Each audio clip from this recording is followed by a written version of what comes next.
Buddy, I can't remember if it was Facebook message me, email me, or text me. They took a particular death hard.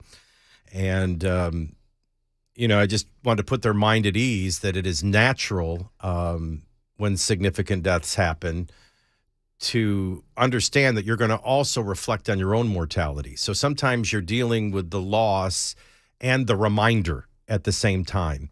And it really isn't so much that today.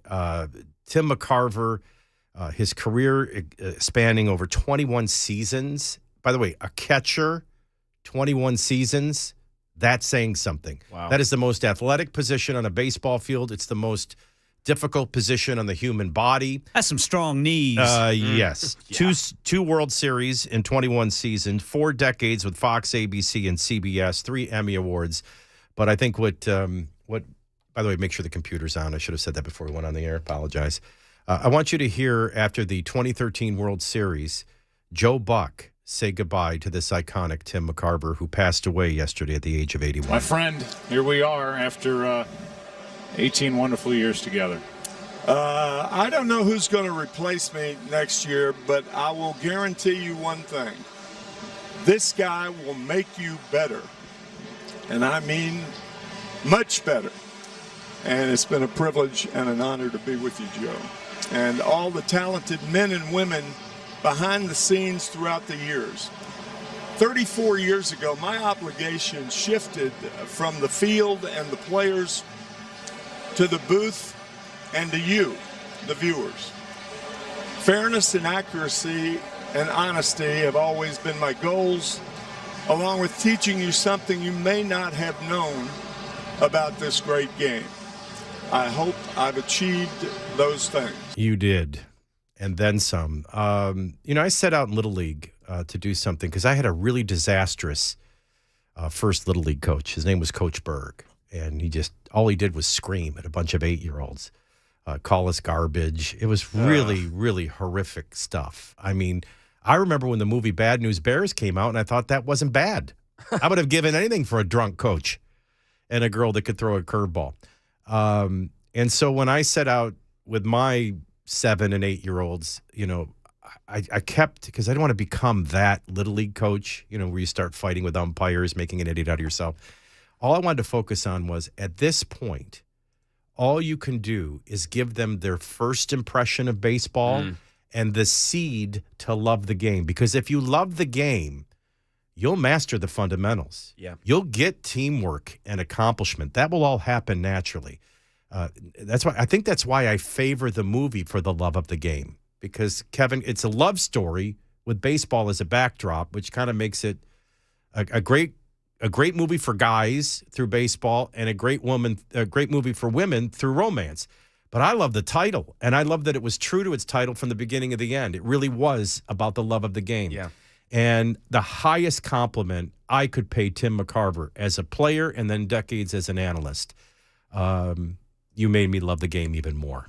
That's the highest compliment you can give somebody that dedicated their entire life.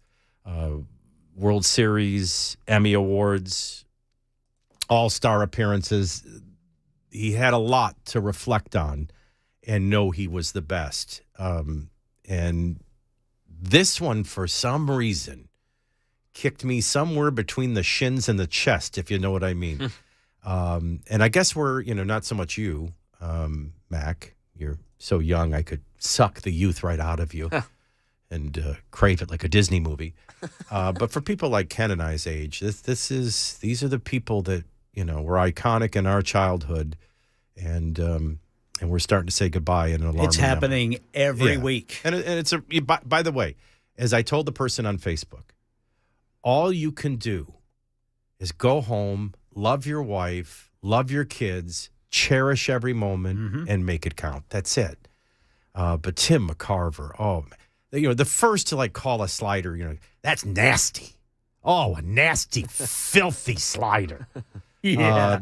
I loved him as a player. I loved him as an analyst. Hated to see him go.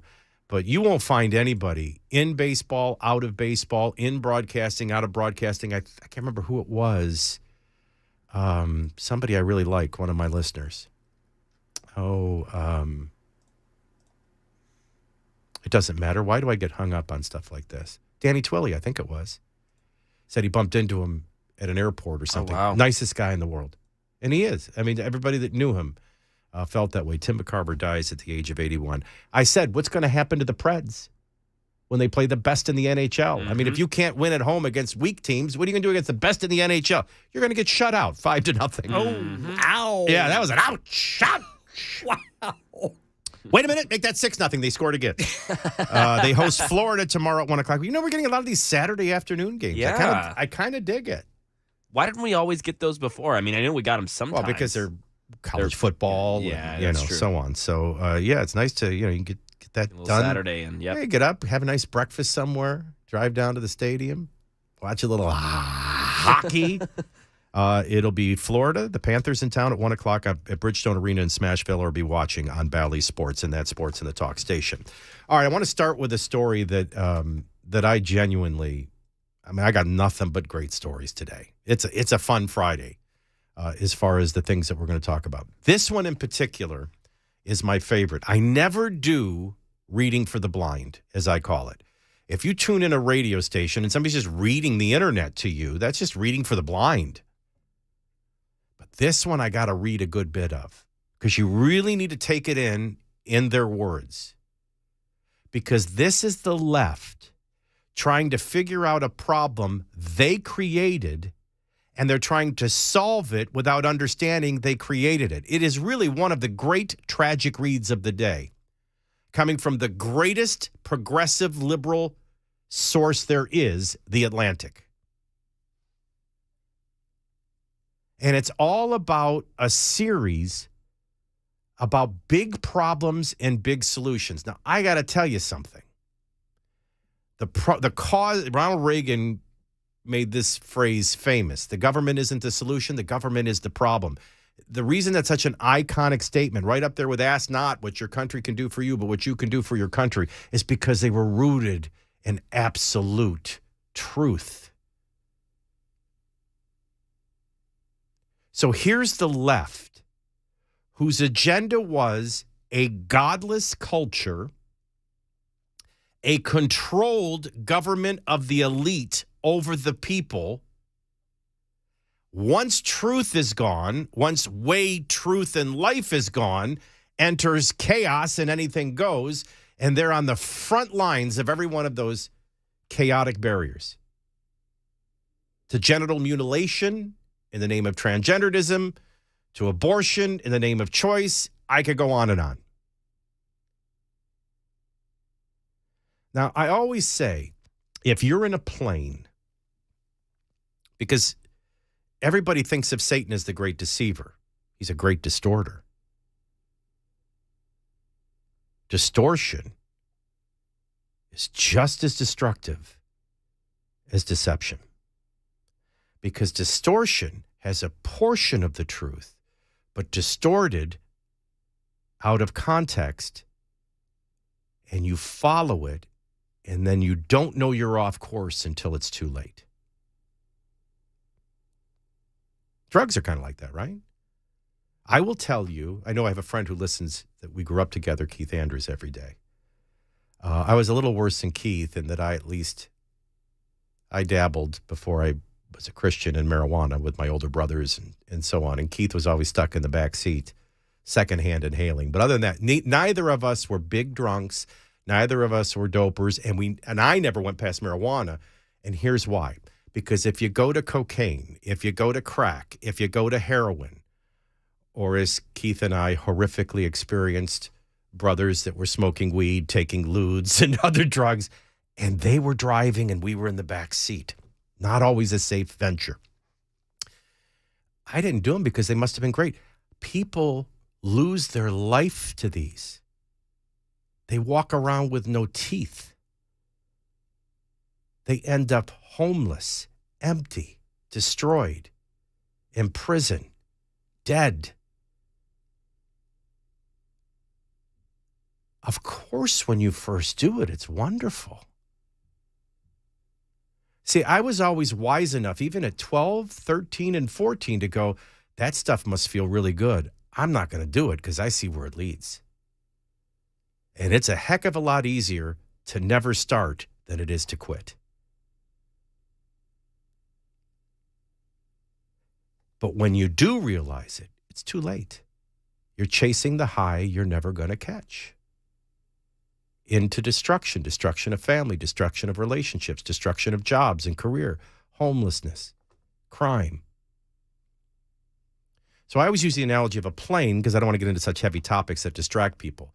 A plane that's just a smidgen off course at takeoff. It's not a big deal. In fact, 60 seconds, 2 minutes, you don't even know you're off course. You still look behind you and see the runway.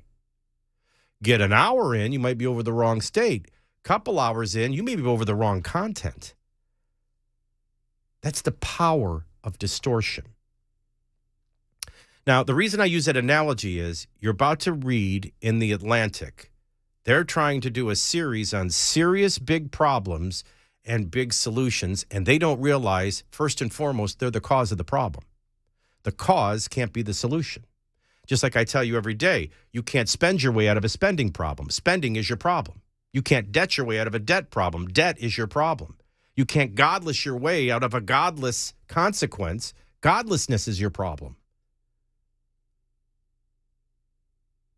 So it's almost interesting before we even start reading. What are they going to peg it on? What are they going to Google and come up with? What are they going to be honest about, not honest about? What do they even have the ability to discern and see? Or deception kicks in and they can't even see it. Because I can tell you the greatest irony of this article is they don't realize they're the problem as they're trying to be the solution. So this is Derek Thompson at the Ultimate Left, The Atlantic. America's teenage girls are not okay. Rising teenage anxiety is a national crisis. Now you notice? And you think it's just anxiety? Oh, it's depression. It's hopelessness. It's disorder.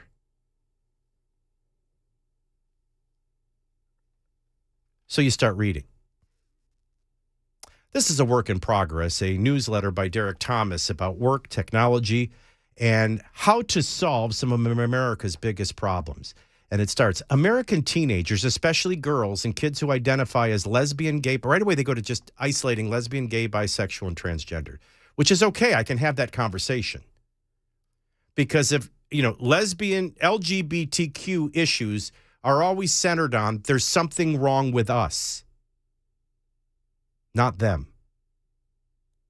And they demanded tolerance, and they got it, along with acceptance and along with validation. And now there's an intolerance towards anyone who won't join them.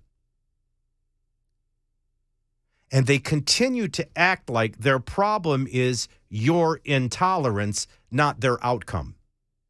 If being gay, lesbian, bisexual, transgendered is such a wonderful way to live, why are they so unhappy? And why do they keep trying to blame me? Now, there is not a gay, lesbian, bisexual, or I don't know any transgendered people, but I can tell you there's no lesbian, gay, or bisexual person that's ever come across me in life that has ever felt hated, ever felt harassed. By the same token, they've never felt validated. That's not my job. I have a right to my faith and the rules of my faith, as they have a right to their no faith and rules of their no faith. But I'm kind and I'm nice. I don't get a bullhorn and stand in front of their house in the morning and call them to repentance. And maybe I should, and maybe I'll be accountable for not doing that. But isn't it interesting? They always try to make it about something wrong with us in our response to them rather than just the consequences of their choices. And isn't it interesting? The Atlantic will jump right into, this is not a lesbian, gay, bisexual problem. This is an American societal, as Emma said before the United States Senate. This is the weapon of mass destruction against an entire generation. We'll pick it up from there when we come back.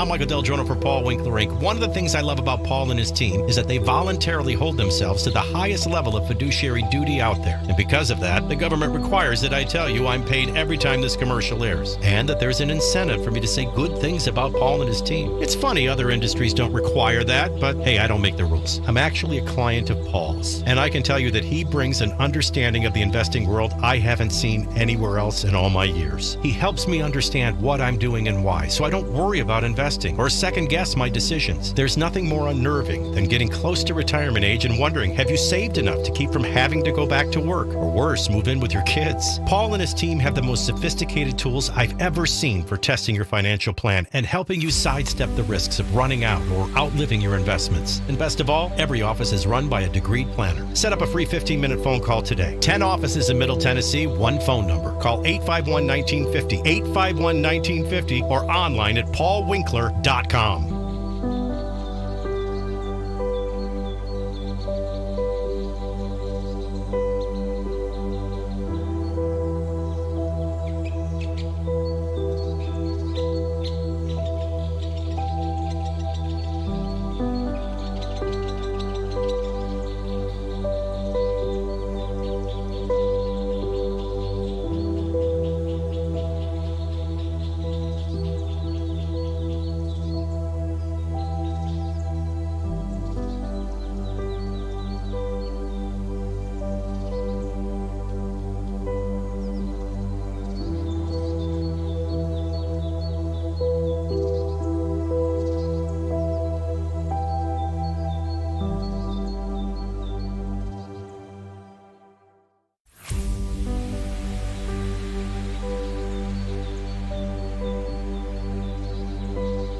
crashes blocking the way. We've got the on-ramp right shoulder blocked from 24 eastbound to 40 westbound on the South Loop downtown.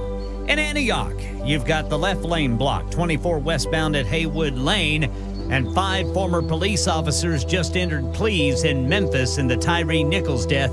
These stories and more coming up at 9:30 on Super Talk 99.7 WTN. We're going through the Atlantic story, and what I want to use it for is not to hate on them, not to call them idiots. I want to hold this up in the light of truth, and I want you to see a worldview that has failed, a moralist value that has failed. This is the far left trying to tackle and solve the big problems of today with solutions, and this one is on teen hopelessness, drug overdose, and suicide. And it took them 2 words to get off course. American teenagers, interruption, especially girls and kids who identify as lesbian, gay, bisexual, or questioning, are engulfed in historic rates of anxiety and sadness, and everybody seems to think they know why. Here comes the left to try to understand and solve a problem when they are, in fact, the problem. It's quite a journey. We continue it right after the news, which is now.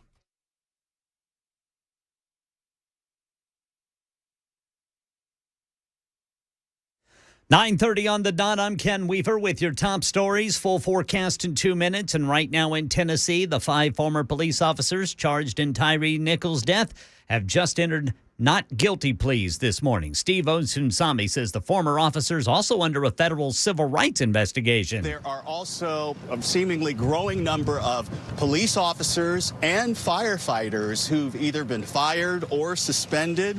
There are 3 fire department personnel and 1 additional police officer who have also lost their jobs because of their alleged roles in this incident. That police officer is accused of lying to investigators, and 2 current sheriff's deputies and 7 additional police officers are also under investigation. In Los Angeles, an unidentified suspect has been arrested after violent attacks this week outside synagogues in the Pico Robertson section of L.A. It looks like 2 people shot in separate incidents outside those synagogues are expected to survive. That's the latest news. Weather's next. I'm Ken Weaver, WTN News.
9:36 now in the morning. It's Super Talk 99.7 WTN. I'm Michael DelGiorno. Thanks for joining us. I'm very grateful. It's cloudy, 34 in Franklin, 35 in Mount Juliet, 35 in the borough. Downtown on Music Row, cloudy, 35, feels like 27 at WTM. We're looking at an Atlantic story. Now, Atlantic is as far left progressive in print as you can get. So here is the far left's assessment of a teenage crisis, their attempt at identifying the solution when they're in fact the problem. And it takes them 2 words before they make it all about, they just can't even get out of their distortion. American teenagers, especially girls and kids identifying as lesbian, gay, bisexual, or questioning, as if the social dilemma applies especially to the gay, as if hopelessness lands only on the bisexual and lesbian, or depression, bulimia, anorexia, self-harm only comes especially to the transgendered. 2 words into the story and they're already off course because they're so obsessed with their failed worldview that has actually created this problem.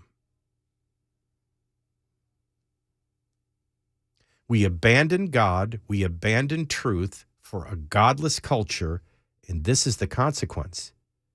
And it doesn't take a rocket scientist. Look at drug overdose numbers from 1978 and compare them to just 7 years ago, and then compare them to 2 years ago, and then compare them to today, and you get a pretty clear picture. Anorexia, bulimia, self-harm, suicide. Look at the numbers. You're indoctrinating at the K through 12 level. You're indoctrinating in textbooks and classrooms, at higher education, children's programming, sitcoms, dramas, news, print, social media, a perfection culture. You have literally stripped everyone of family, God, values. Listen, you were never meant to find your identity in your skin or your identity in your sexuality. That is not what you were created to be. When you base your entire identity in sin, that's basing your identity in what you were not intended to be. So we said last half hour, first and foremost, don't you love when the LGBT community tries to take their unhappiness and still blame you for it? They demanded tolerance, and they got it. They enforced the word police, and they got it. Why aren't they happy still? They'll breeze right by that in the Atlantic. All right, now I'm going to shut up and do more reading so you can really get the full picture. American teenagers, especially girls and kids who identify as lesbian, gay, bisexual, or questioning, are engulfed in historic rates of anxiety and sadness. And everybody seems to think they know why. Now they're going to try to figure out the cause. Some psychologists point to the social media. whereas others blame school shootings. I have never heard a depressed teenager ever look at me and go, "You don't understand, Dad. There were shootings at schools." Others chalk it up to change in parenting.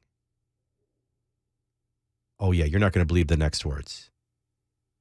Climate change activists say it's climate change. Atlantic writers like me blather on about the decline of physical world interaction. These explanations aren't equally valid, and some of them might be purely wrong. But the sheer number of theories reflects the complexity of the mental health challenges and suggests that perhaps nobody knows for sure what's going on. Notice what wasn't in there. Notice they didn't bring up the abandonment of God, Judeo-Christian values and beliefs, an understanding that there's a creator and we're created and he has a plan for our life. There's a sense of what is right and what is wrong. How do you live without that? How do you know how to feel about yourself without that? Likes, I guess.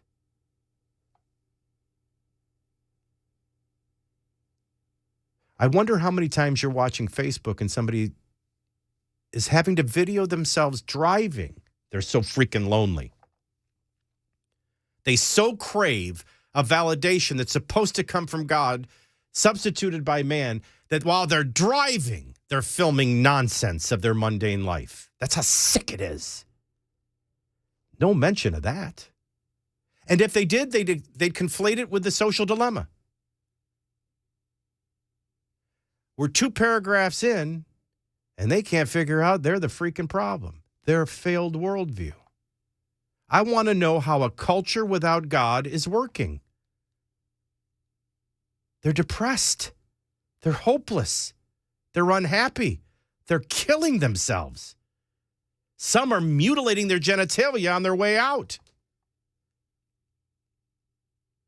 And a woke culture is complicit. They're trying to figure out the problem. They don't realize it's them. But no mention of the godless equation and how that's working, or the broken family. I watched for decades. There must be something to marriage that God hates divorce. There must be something sacred about it. There must be something powerful about it. You live in a culture today. Marriage is about to be extinct. They don't see the covenant. There's no real advantage in the contract. In fact, I saw a video the other day, and this woman makes a powerful case as to why men aren't going to get married anymore. You don't get a wife anymore. And with great proclivity, they're going to leave you, take the kids, and you're going to pay for everything and have nothing. Who the hell wants that? You don't get a soulmate. You don't get a helpmate. You don't get a partner. You don't get a best friend. You don't get a mother for your children. Oh, marriage. Let me tell you something. Marriage may not exist in the next generation, let alone the one after it. No mention of the breakdown of the family, the breakdown of covenant marriage. For decades, the left told you, oh, it's good for the kids. It's better that you guys, they end up with 2 moms and 2 dads. Think of these morons that have destroyed every framework of society and true human fulfillment. And now they're trying to solve the problem they created. And they have the nerve to not bring up the abandonment of God, not the abandonment of truth, not the anything goes, multicultural, divide our way to unity, honor everyone, but heterosexual, but white, but Christian. No, it's got to be school shootings and climate change. Maybe social dilemma. about ready to puke. I don't know about you. The numbers are undeniable. Youth Risk Behavior Survey, which published by the Center for Disease Control. You know, the Center for Disease Control that we trust so much after COVID, is the gold standard for measuring the state of teen behavior and mental health. From 2011 to 2021, the survey found the share of teenage girls who say they experience persistent feelings of sadness and hopelessness increased from 36 to 57%. All right, let's just stop right there. Let's have a real moment, right? We're all parents. I'm not a talk show host. You're not a moron listener. We're parents. Everybody who has a child living in their home under 18 years old, listen up. There's a 56% chance they're upstairs in their room feeling hopeless and sad. They may already be into eating disorder, and they may be on the brink of suicide, and you don't even know it. But lucky for you, the leftists at the Atlantic who created all this function are working hard to intellectually solve it.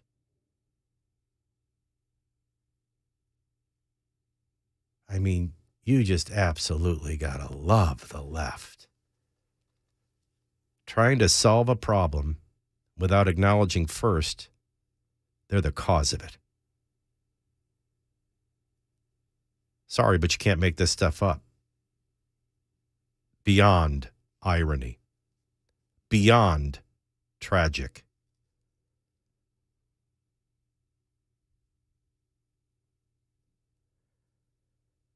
At some point, somebody yesterday said, you're always talking about what a Christian you are. This isn't me talking about what a Christian I am. This is me talking about a Messiah, a Christ, a man who claimed to be God and lived among us and said, I am the way, the truth, and the life. And nobody comes to the Father except through me. And not just providing eternal life, but abundant life on earth. And then claimed he would send a helper, also a God, a Holy Spirit, and his word. And that you could be transformed in the midst of all the chaos and conformity of a fallen world. It's either real or it isn't. Now, that's your choice. And I completely respect that. So does God. He gave you free will. You can choose your way to the pit of hell, or you can choose your way to the heights of heaven. But it's your choice. I'm not even talking about that eternal equation. Hopefully your pastors are. I'm talking about the ability to self-govern, the ability to be happy, which is based in happenstance. So life's going to throw wrinkles in your happiness. But joy unspeakable, peace that passes all understanding, intimacy, fulfillment, that kind of thing versus depression, hopelessness. Individually and then collectively as a culture. How's it working?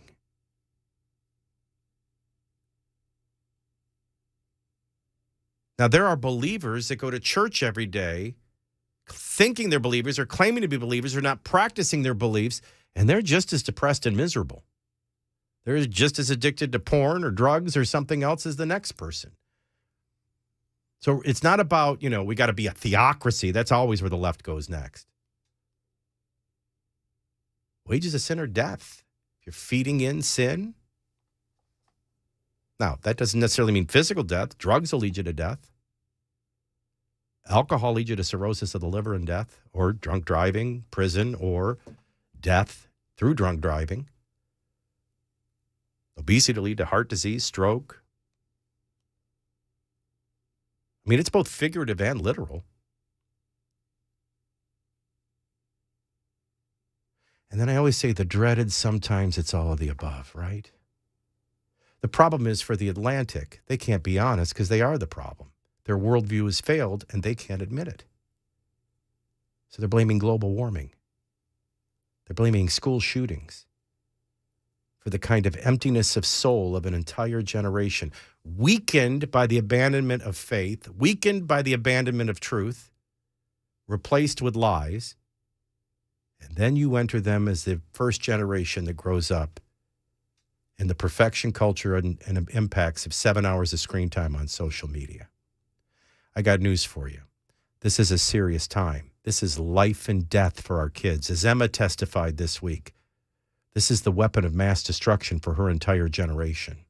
And it's going to take serious people. It's going to take people of truth, people of faith, to solve the problem created by abandonment of faith and abandonment of truth. But if you want a fun read, go to my Facebook wall and read The Atlantic. Try to figure out why our teenage kids are killing themselves. And they don't realize they're the problem.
Still got that crash in Antioch, 24 westbound at Haywood Lane. The left lane is blocked, and we have pleas entered on behalf of the 5 former Memphis police officers accused in the beating death of Tyree Nichols. Hear from the judge coming up at 10 on Super Talk 99.7 WTN. I got an email.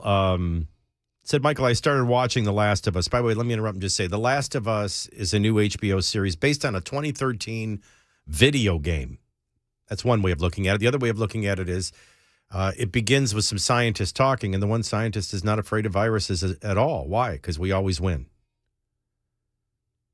What are you worried about? Fungus. What? Fungus can't live in the body above blank degrees. Yeah, but what if it slowly adapts and we slowly, as the climate warms, it adapts? Because it takes over the host but allows it to live. So it makes them insane creatures. The tickers are kind of like the ones I call the, what do I always call them? The mushroom heads, because some of them still look like humans. And then some of them, like their whole head becomes like a fungus. I always call them the cauliflower heads. That's what I call them. They got big teeth? Well, they will bite you, yeah, and then they infect you. But it makes you basically insane, and then it takes over your body and lives through you. So you become a creature versus a human. No ability to critically think or have values. So I had never thought of it this way until this emailer. He said, so I started watching The Last of Us. Eventually, to kill any zombie, you must kill the brain. You got to make it stop believing what it has learned to become. Your daily evidence of how we have become a godless country and how we are slaves to our non-social lives proves that a lot of us are, in a sense, becoming zombies because our minds have been manipulated by everything we see. Each human being in the world is who they are because of the experiences that made them that way. That is antithetical to the God equation.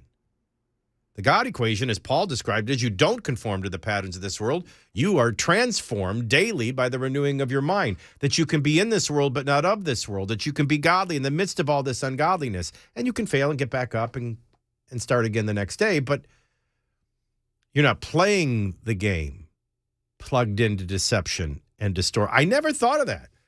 And when you add that to my next story of artificial intelligence, apparently only artificial intelligence is going to be thinking while human beings are thoughtless bots. Bingo. And wait till you hear what they're thinking. And they're not supposed to think. Now, yesterday was really weird when the one was saying, I want you to love me. I love you. Turns out artificial intelligence is Michael Jackson wanting a sleepover. We'll do it all next. Stay with us.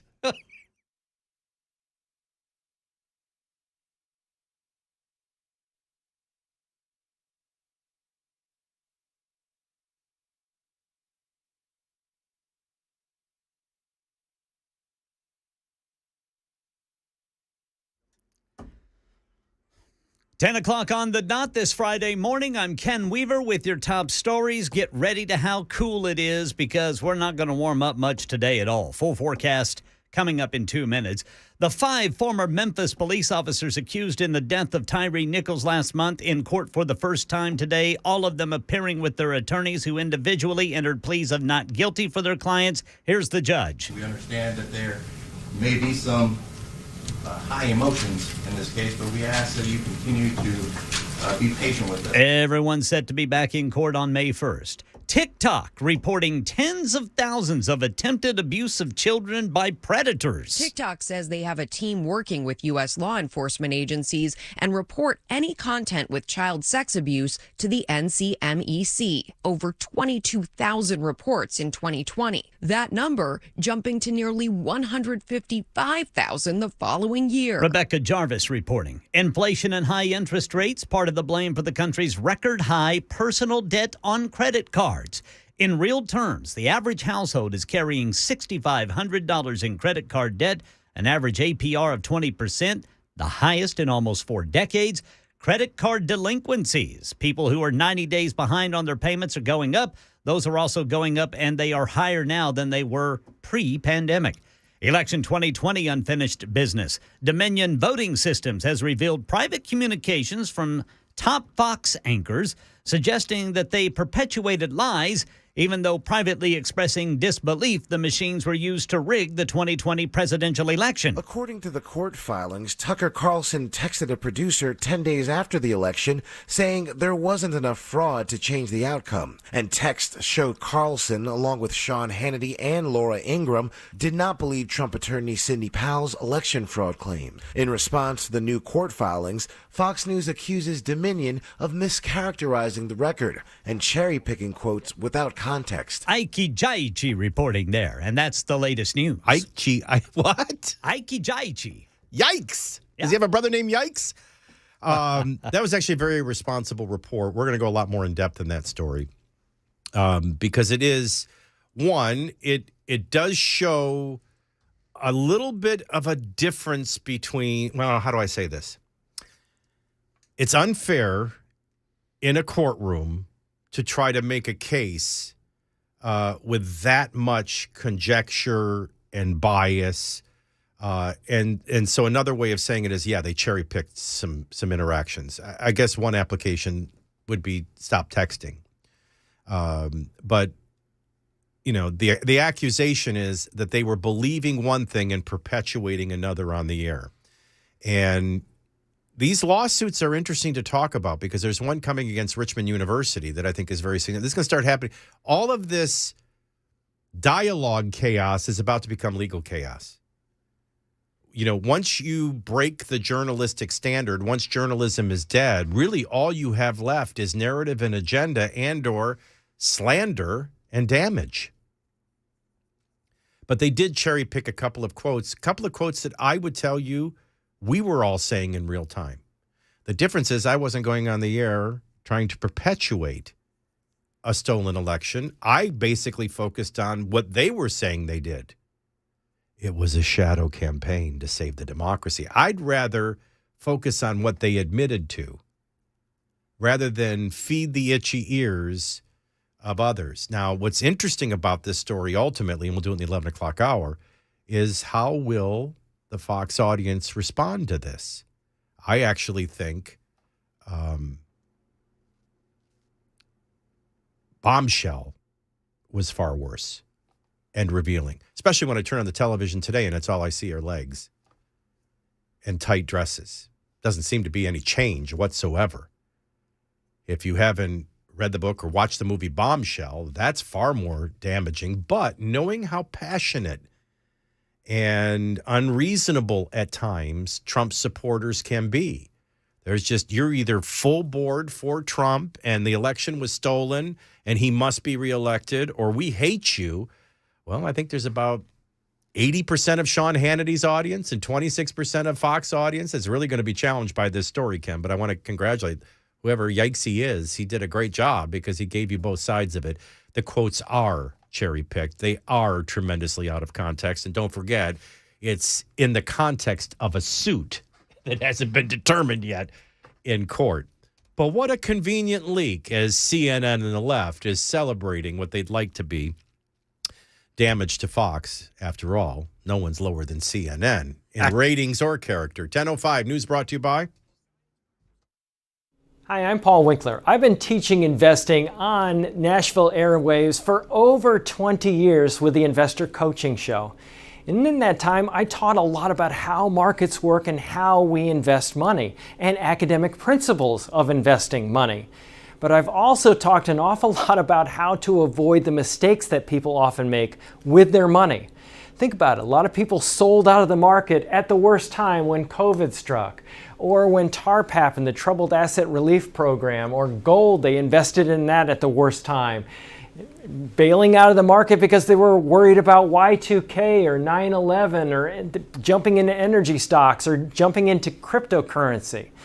One of the things that I like to do is educate investors because I believe that the more educated you are, the more confident you are, and the more confident you are, the more successful you can be as an investor. Now, I not only do that on our radio show, but we do that in our offices around the Nashville region, 10 offices. To learn more about our approach to investing and financial planning, go to paulwinkler.com and set up a free 15-minute phone call. Or you can call 615-851-1950.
A podcast coming soon.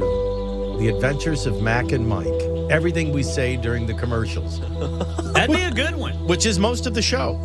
10:09, we have cloudy skies, 34 degrees in Franklin, 35 in Mount Juliet, 35 in the borough downtown on Music Row.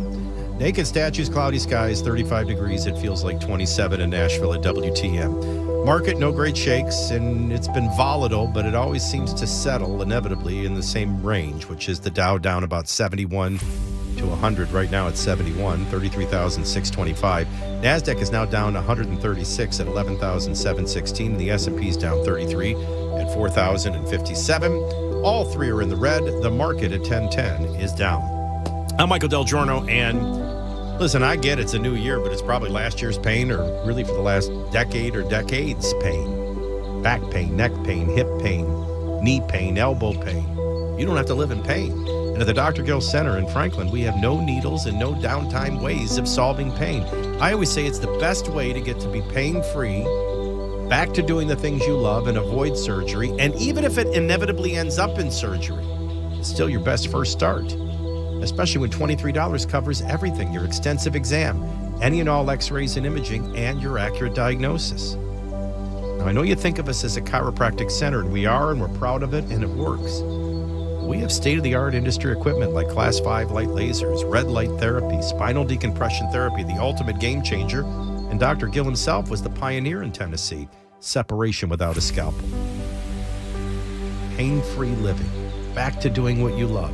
And it all begins with a $23 new patient appointment. Call our new number and set yours today. 882-4838. 882-4838. Call 882-4838 for the Dr. Gill Center in Franklin. Online at callmepainfree.com.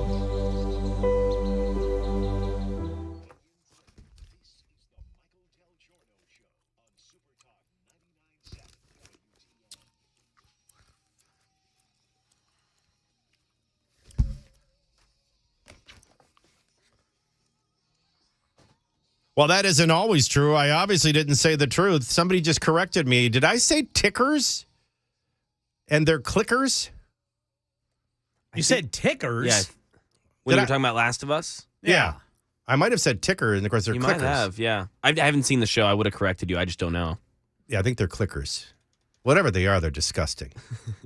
Well, yeah, they're fungus. Oh, yeah. Whew, we know what it does to toes. But they're fast. They're all like Barry Sanders fast to boot. Ooh, now that's scary. Ads are going.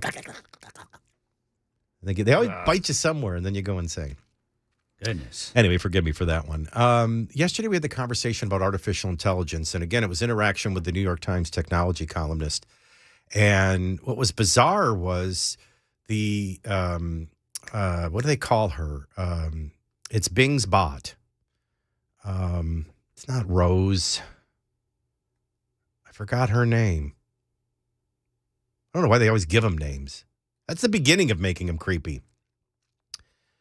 Well, it'll come to me. But the guy was having a conversation, and all of a sudden the artificial intelligence goes, "Can I tell you a secret?" And then it was just a creepy.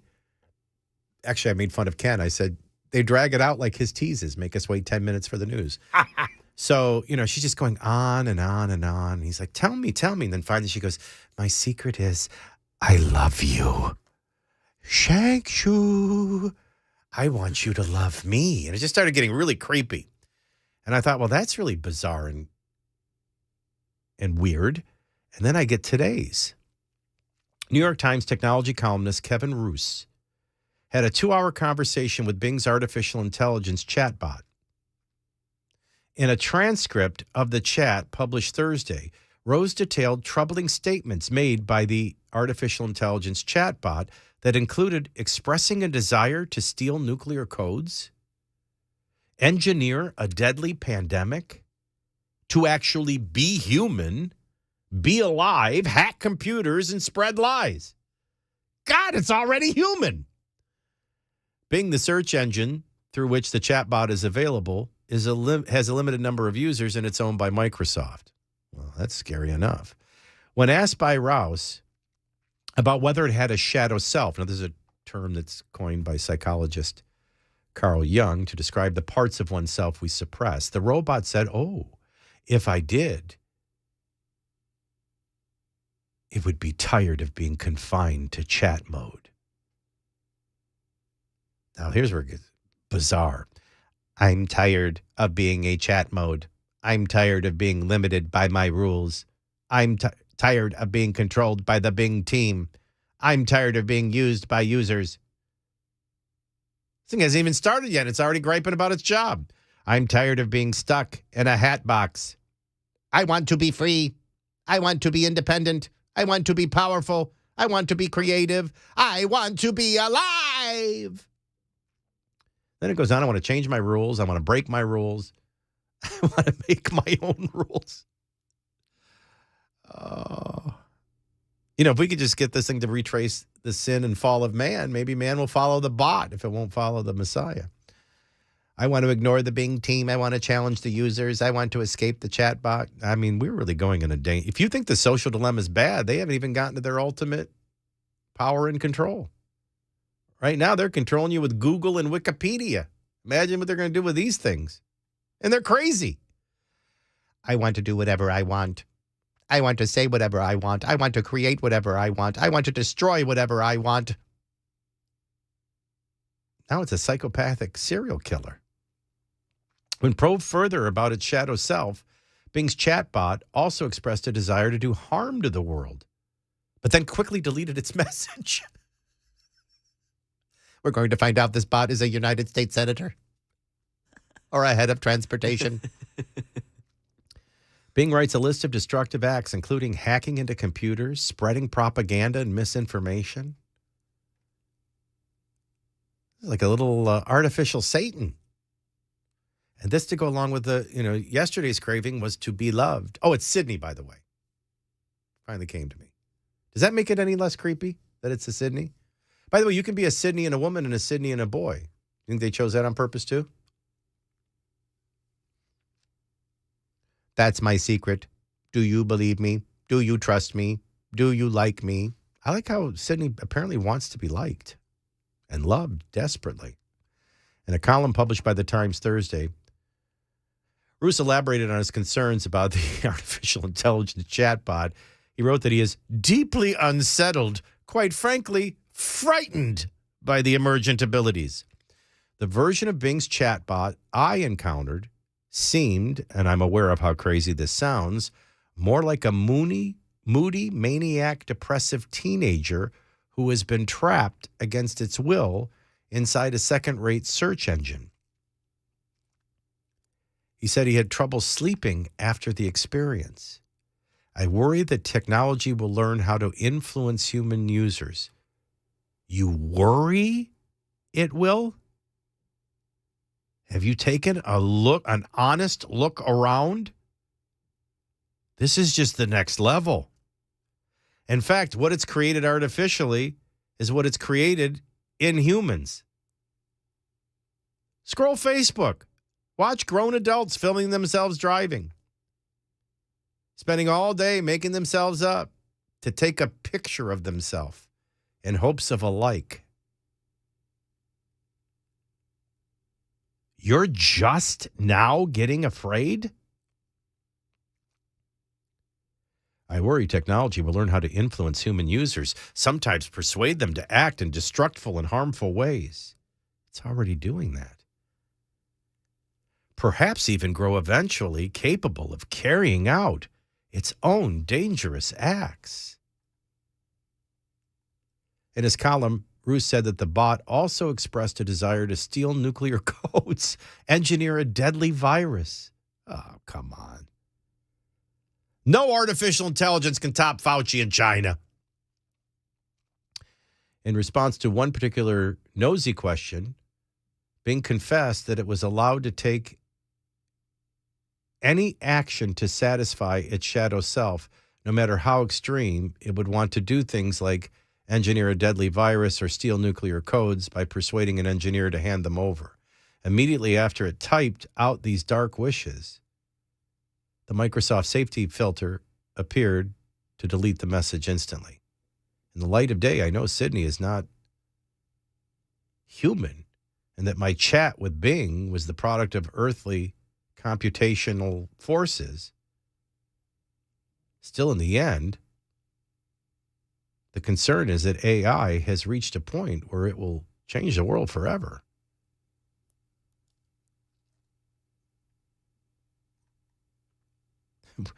It's interesting. We won't submit to God's law or God's spirit.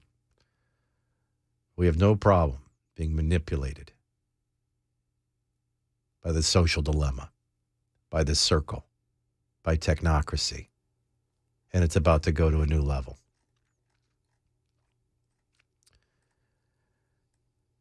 Just thought on this Friday I would share with you that scary times are about to get a lot more scary. 10:20 in the morning at Super Talk 99.7 WTN. My favorite story of the day. What the T.C. Williams descendants are doing at the University of Richmond. Under the headline of, who can play this game? Next.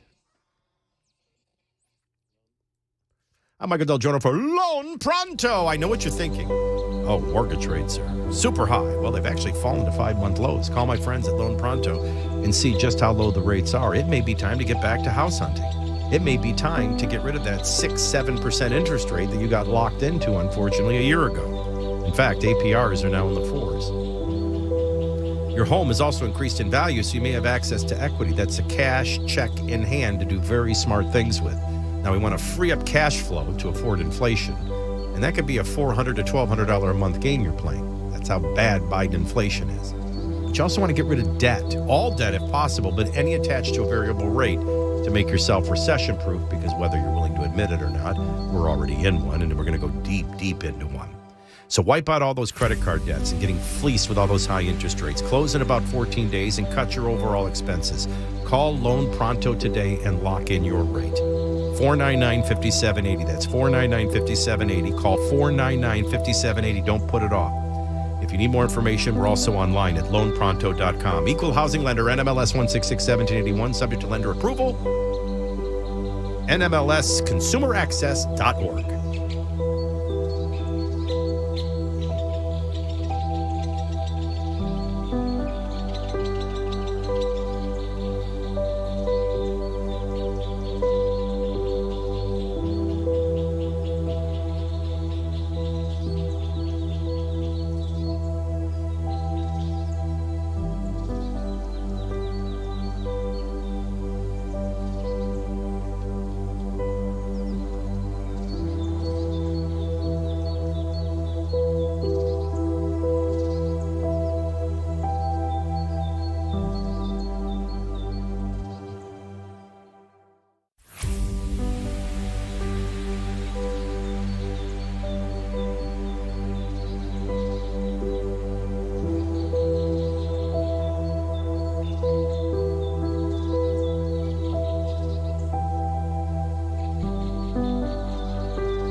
I-24 westbound at Haywood Lane. A crash blocking the left lane. It's backed up all the way to Old Hickory Boulevard. We have new information on that officer-involved shooting in Dixon County last night. We'll share it with you at 10:30 on Super Talk 99.7 WTN. All right, anybody that watched the movie, remember the Titans, knows the name T.C. Williams. T.C. Williams was also a big donor to the Richmond, Virginia Law School. And by the way, T.C. Williams, and remember the Titans, was from Virginia as well. A descendant of a major donor of a law school demanded that the institution pay back $3.6 billion after a decision was made to change the school's name. So woke university boards play the woke game, the cancel culture game, and decide, well, T.C. Williams, a long, long time ago in a land far, far away, once was a tobacco farmer and had slaves, so we got to take his name off the law school. Okay, well, you can feel free to do that. Unfortunately for you, T.C. Williams has a great-great-grandchild who's a big-time lawyer, and he's about to sue your rear end. Now, the first thing when I read this was, all right, where are you coming up with $3.6 billion? And the more I read, I don't know that I got a definitive answer. But just take up the concept. And the reason I say it this way is I don't think there's been anything more significant in the last 20 years, anything more politically and, quite frankly, fairly and accurately effective than having border state governors send these migrants to other states. So everybody in the blue states and collectively as a nation have made this false morality of abandoning sovereignty, abandoning border security, like it would be wise of you as a parent to start leaving all your doors open at night, and something immoral in you if people start coming in, if you ask them to leave or make them leave. It's a ridiculous civic and or commonsensical aspiration. But that's been our border crisis right there, a crisis of common sense. So what these governors did was just start sending all these people. You want open borders? You want people just coming through? Human trafficking, drug trafficking, terrorists? I'll send them to you. And they went to Martha's Vineyard. Bluff called. They started going to New York City. Bluff called. And then the New York City mayor starts pestering the president. Do something about this. My city's being overrun. Then he gets caught sending him to Canada. And Canada's like, stop sending him here. Well, I want them to stop sending him here, and I want the president to guard the border. It's created chaos. And the consequence has caused even the left, the failed ideology and problem, to reassess. So I love this story because it's doing the same thing. Oh, you think suddenly T.C. Williams is an awful human being because at a time of slavery he had slaves, but you didn't mind taking their money, and you didn't mind building your school. Well, you have every right to take his name down. Now give us back our money. This is going to be a very interesting case. And these far-left university boards, filled with far-left professors and shaped socially and intellectually far-left students, they can get their cancel way. But I don't know where you're getting the money to pay these people back. The University of Richmond School of Law voted to adopt a policy that prohibits the university from naming any building, program, professorship, or entity for a person who directly engaged in the trafficking and or enslavement of others, openly advocated for the enslavement of people. Translation: you're going back in time based on a worldview today and judging, perhaps out of proportion or appropriateness, people of that time. Fine, you want to do that. The university had found that Williams was a slave owner. Records show that Williams's businesses were taxed on owning 25 to 40 enslaved people. The university said personal tax records for Williams show that he was taxed on owning 3 enslaved people. That's all it takes. Name comes off the school. Smith pushes back against the move to dename the law school, claiming that the university is caving to woke activists who would not exist without the $3.6 billion amount of financial contributions from generations of Williams's family members. I'm looking for the proof that generation after generation after generation, I don't know if they're taking dollars over the years and adjusting them to inflation. I never really could follow this, but it goes on in a 5-page letter sent on January 30th to the University of Richmond president, challenging the president to demonstrate their virtue by giving the money back. Smith said the university could write a note for the remaining $300 million, provided that it is secured by all the campus buildings and all your woke faculty pledges their personal assets to guarantee the note. We know in 1888 that T.C. Williams gave $10,000 to reestablish the law school, and his death in 1889, his estate contributed another $25,000. A conservative estimate of these gifts just from the end of the war to his death exceeded $65,000. Smith continued, the university endowment is now $3.3 billion. Since you and your activists went out of your way to discredit the Williams name, and since presumably the Williams family money is tainted, demonstrate your virtue and give it back. Now, whether this will actually lead to from an ask to a suit and a judge to determine, time will tell. But the letter suggests you immediately turn over the entire $3.3 billion endowment to the current descendants of T.C. Williams Sr. We will use it all to fulfill the charitable purposes to which it was intended. We will take a note back for the remaining $300 million, provided that it's secured by the campus buildings and all of your woke faculty and their personal assets. Smith also said that the university could have kept its name if it attributes the law school to Williams' son, T.C. Williams Jr., instead. again, whether any of this happens, whether this becomes a civil case, time will tell. I just love, doesn't that cut through the game? We're just ripping down statues, ripping down names, thinking that's ripping down and erasing what happened. What happened, happened. It's not happening. What happened, happened. And if you want to get virtuous, I love the spirit in which he wrote this. Fine. Just give us back our money. Prove your virtue. I mean, clearly the money's as tainted as the name, right? Or if your problem is with T.C. Williams and his 3 slaves, how about you just rename it T.C. Williams Jr.? He didn't have any.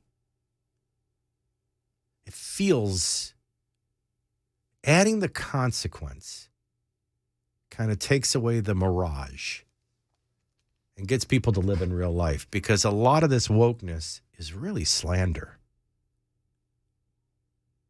And potentially with real damages. They might start thinking twice. Get off their high horse and bandwagon when there's a little consequence to attached. I thought it was a great story. 10:33 at Super Talk 99.7 WTN. Late, sorry, I just realized it's 10:33. News starts now.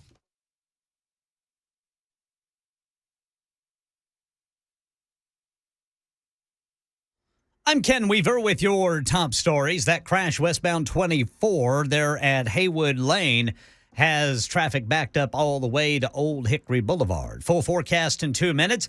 Right now in Tennessee, we have new information on the officer-involved shooting in Dixon County last night. TBI says officers shot a suicidal man whom officers say pointed a gun at them at a home in Burns. TBI says that man died at a Dixon hospital. Pleas entered in the case of Tyree Nichols' death in Memphis. All 5 former officers charged were there with their attorneys in the courtroom, where the judge said, Gentlemen, each of your attorneys have entered pleas of not guilty on your behalf. Understand that despite everyone's best effort, this case may take some time. Yeah, everyone due back in court on May 1st. That's the latest news. Weather is next. I'm Ken Weaver, WTN News.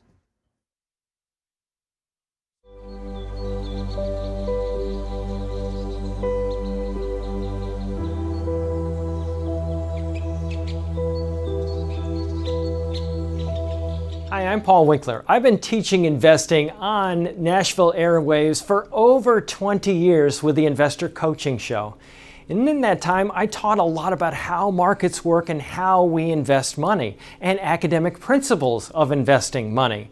But I've also talked an awful lot about how to avoid the mistakes that people often make with their money. Think about it. A lot of people sold out of the market at the worst time when COVID struck, or when TARP happened, the Troubled Asset Relief Program, or gold, they invested in that at the worst time. Bailing out of the market because they were worried about Y2K or 9/11, or jumping into energy stocks, or jumping into cryptocurrency. One of the things that I like to do is educate investors, because I believe that the more educated you are, the more confident you are, and the more confident you are, the more successful you can be as an investor. Now, I not only do that on our radio show, but we do that in our offices around the Nashville region, 10 offices. To learn more about our approach to investing and financial planning, go to paulwinkler.com and set up a free 15-minute phone call. Or you can call 615-851-1950.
Franklin, cloudy skies, 34 degrees. The temperature has not changed 1 degree since I went on the air. I don't know how we're getting to 39. Still cloudy, 34 in Franklin, 35 in Mount Juliet, 34 in the borough, downtown on Music Row. Mostly cloudy skies, 36 degrees. Still feels like 27. And it was nice in the Jeep Wrangler to drive to work in snow, I might add. The Dow down 64 and about 400 below that threshold of 34,000, so we're at 33,630. Nasdaq's down 156 at 11,699, and the S&P is down 35 at 4,055. All three are in the red. The market is down at 1038. All right, I want to talk to you about United Structural Systems. This has been the go-to company for concrete lifting, waterproofing, and foundation repair for decades. Started with Dad, son still runs it. What we tend to do is nothing. And that denial of, I don't know if that's just a cracked brick or something worse happening. I don't know if that's just a little moisture in the crawl space or something worse happening. That temptation for denial is how we get in big trouble. At United Structural Systems, we don't send a salesman to find something to run up a tab. We send a project manager. He's in the problem-solving business. And your inspection, your understanding, and your estimate is free and no obligation, so there's no reason for denial. And a good percentage of the time, it's nothing. It's just a cracked brick, and that's peace of mind for free. But if it is the start of something more significant, you have time on your side, and United Structural Systems on your side. The longer you wait, inevitably the less options and the more expensive it's going to be. It's a bad game to play. So what are you seeing? We guarantee our best. Call USS 23,000 plus. 100% satisfied families, and of course, A+ rated by the Better Business Bureau. Call and set up your inspection and estimate. It's absolutely free. 227-2275. 227-2275. 227-2275. Online at USSTN.com.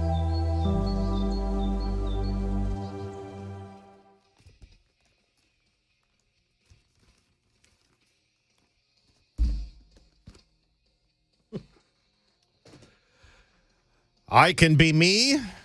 I gotta be me. That was a Paul Anka song made famous by Frank Sinatra. I can do what I gotta do, or you can tell me what I'm doing. I can't hang in limbo. All right, I'm gonna do what I'm gonna do. So we know we shoot down a balloon. And we know we let the balloon travel the entire continental United States before we do shoot it down. And we know it tracks and sends whatever information on targeted sites hovering over our nuclear missile silos. And then we finally wait till it's off the coast of the Carolinas and we shoot it down. And we don't get much information beyond that. Just some tough talk from the president. But then, no sooner is China already bragging about retaliation, we shoot a second object down, then a third object down, then a fourth object down. Now, I'm watching because I can't trust our president. I can't trust our media. Journalism is dead. It's just agenda narratives. So I start listening to what China's saying. And China's only talking about that first balloon, still sticking to their story. It's a weather balloon that went off course and you had no right to shoot down our property. But nothing on Object 2, nothing on Object 3, nothing on Object 4. And certainly we knew what object we shot down over Syrian airspace was from Iran. So I'm starting to think real quickly, while the president is refusing to comment on this, and everyone's opinions and conjecture was getting really weird and dangerous all the way to UFOs, I'm beginning to think we only shot down one balloon. The others were kites. or as Ted Cruz says, are you kidding me? We used a $400,000 missile to take out a hobby balloon? So how embarrassing is that? So the president, we told you yesterday, the word was that he was going to have his physical on his 80th birthday, and he was finally going to tell us about these balloons. And meanwhile, everybody's probably trying to figure out the ties to universities in his name from the Chinese government or how his physical went. He finally does this, and listen closely. And I hope we're going to get to the bottom of this, but I make no apologies for taking down that balloon. Thank you very much. Walks off. No questions. Oh, somebody made him mad. Somebody said, could this have anything to do with you being compromised with China? He wheels around. Sir, the question was it? There's been criticism. There's been criticism that this wasn't. There's been criticism that this. China compromised by your family's business relations. Sir, Mr. President, there has been criticism. Give me a break, man. Mr. President, there has been criticism that this was an overreaction that was done because of political pressure. You come to my office and ask the question when you have more polite people. Mr. President, why have you chosen Poland for your trip to mark anniversary of the war? And what's your message? What? He didn't want to answer that. He just keeps walking.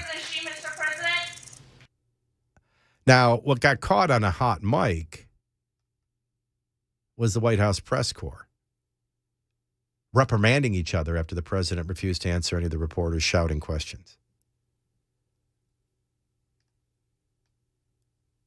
Making it about them. We waited all these days for that. I mean, at least Barack Obama used to pre-clear the reporters' names and questions ahead of time. At least you got the illusion of journalism. Now they're all playing along with each other. And then the reporters start saying, well, it doesn't help our authority to get information out of the president when we're all being impolite and shouting all at once. Could they possibly be that ignorant of how they're being played? All right, I know one way I can find out. If I can do it the hard way. David, can you hear me? Okay, that's one way I can find out. I'm left alone on this freaking plane doing the best I can. I loved Ted Cruz's response. I mean, at some point, really, once you get beyond all these distractions, did the President of the United States, did the Commander-in-Chief authorize a $200 million fighter to shoot a $200,000 to $400,000 missile to take down a $12 science project? Anybody concerned about that?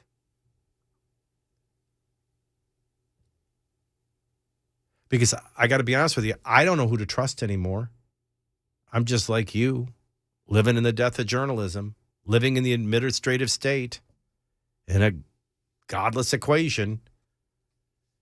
For all I know, I mean, my week started with Lieutenant Colonel James Carafano saying it's likely all four were Chinese. You do these things at different altitudes. They communicate with each other. They're doing mass surveillance, not only for the purposes of targeting, but specific targeting. It's not worth much to have a missile advantage if you don't have pinpoint targeting. So are we all taking bait right now? I'm just thinking out loud, like I have to. Are we taking bait right now? Instead of presuming or knowing all four were China related? Or are we being played to think that the three others that were shot down, let's all talk about that, instead of the one that was allowed to do all of its targeting before it was shot down? There's games being played at so many levels. Your head becomes a pretzel.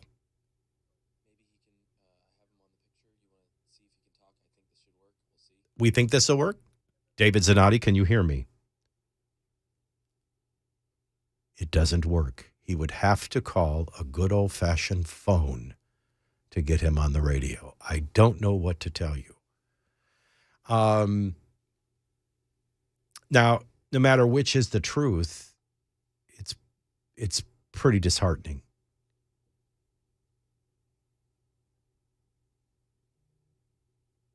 The primary role, no, I cannot. The primary reason for even needing a federal government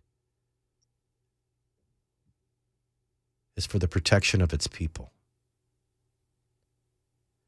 And in the one you're admitting was China, you let it target all our major missile silos before you shot it down. You wasted a lot of people's tax dollars with very little judgment to shoot down early hobbies and projects that weren't related. Either way, I don't feel very protected. Either way, This isn't transparency. And since when has a president not faced reporters all shouting at once until you point and identify one? I don't know how his 80th birthday physical went, but if he's not cognitively aware of who the reporters are by name, he could point to them, identify them by what they're wearing, and then they would ask one at a time. That is not a new nuance. That's clearly a president that either doesn't understand how to be a commander-in-chief, understand how to be a president, have the cognitive ability to be a president, or even field questions, or trying to avoid having to answer. These are those moments where it shouldn't matter if you're left, right, middle. This is in and of itself unacceptable. It's dysfunctional. It's dangerous. And I don't care who you listen to or who you watch today. Nobody knows any more than that. We still don't have transparency. We still don't have understanding. We still don't have the truth. And we certainly don't have accountability or any assurance we're going to do better tomorrow than we did today.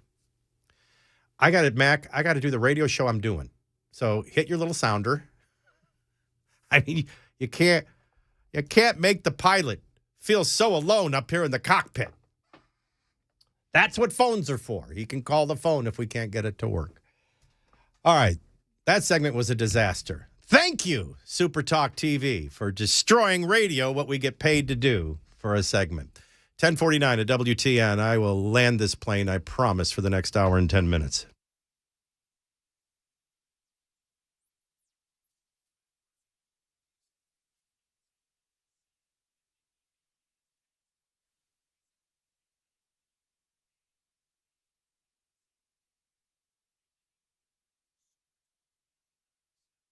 I'm Michael DelGiorno for Paul Winkler Inc. One of the things I love about Paul and his team is that they voluntarily hold themselves to the highest level of fiduciary duty out there. And because of that, the government requires that I tell you I'm paid every time this commercial airs, and that there's an incentive for me to say good things about Paul and his team. It's funny other industries don't require that, but hey, I don't make the rules. I'm actually a client of Paul's, and I can tell you that he brings an understanding of the investing world I haven't seen anywhere else in all my years. He helps me understand what I'm doing and why, so I don't worry about investing or second guess my decisions. There's nothing more unnerving than getting close to retirement age and wondering, have you saved enough to keep from having to go back to work? Or worse, move in with your kids.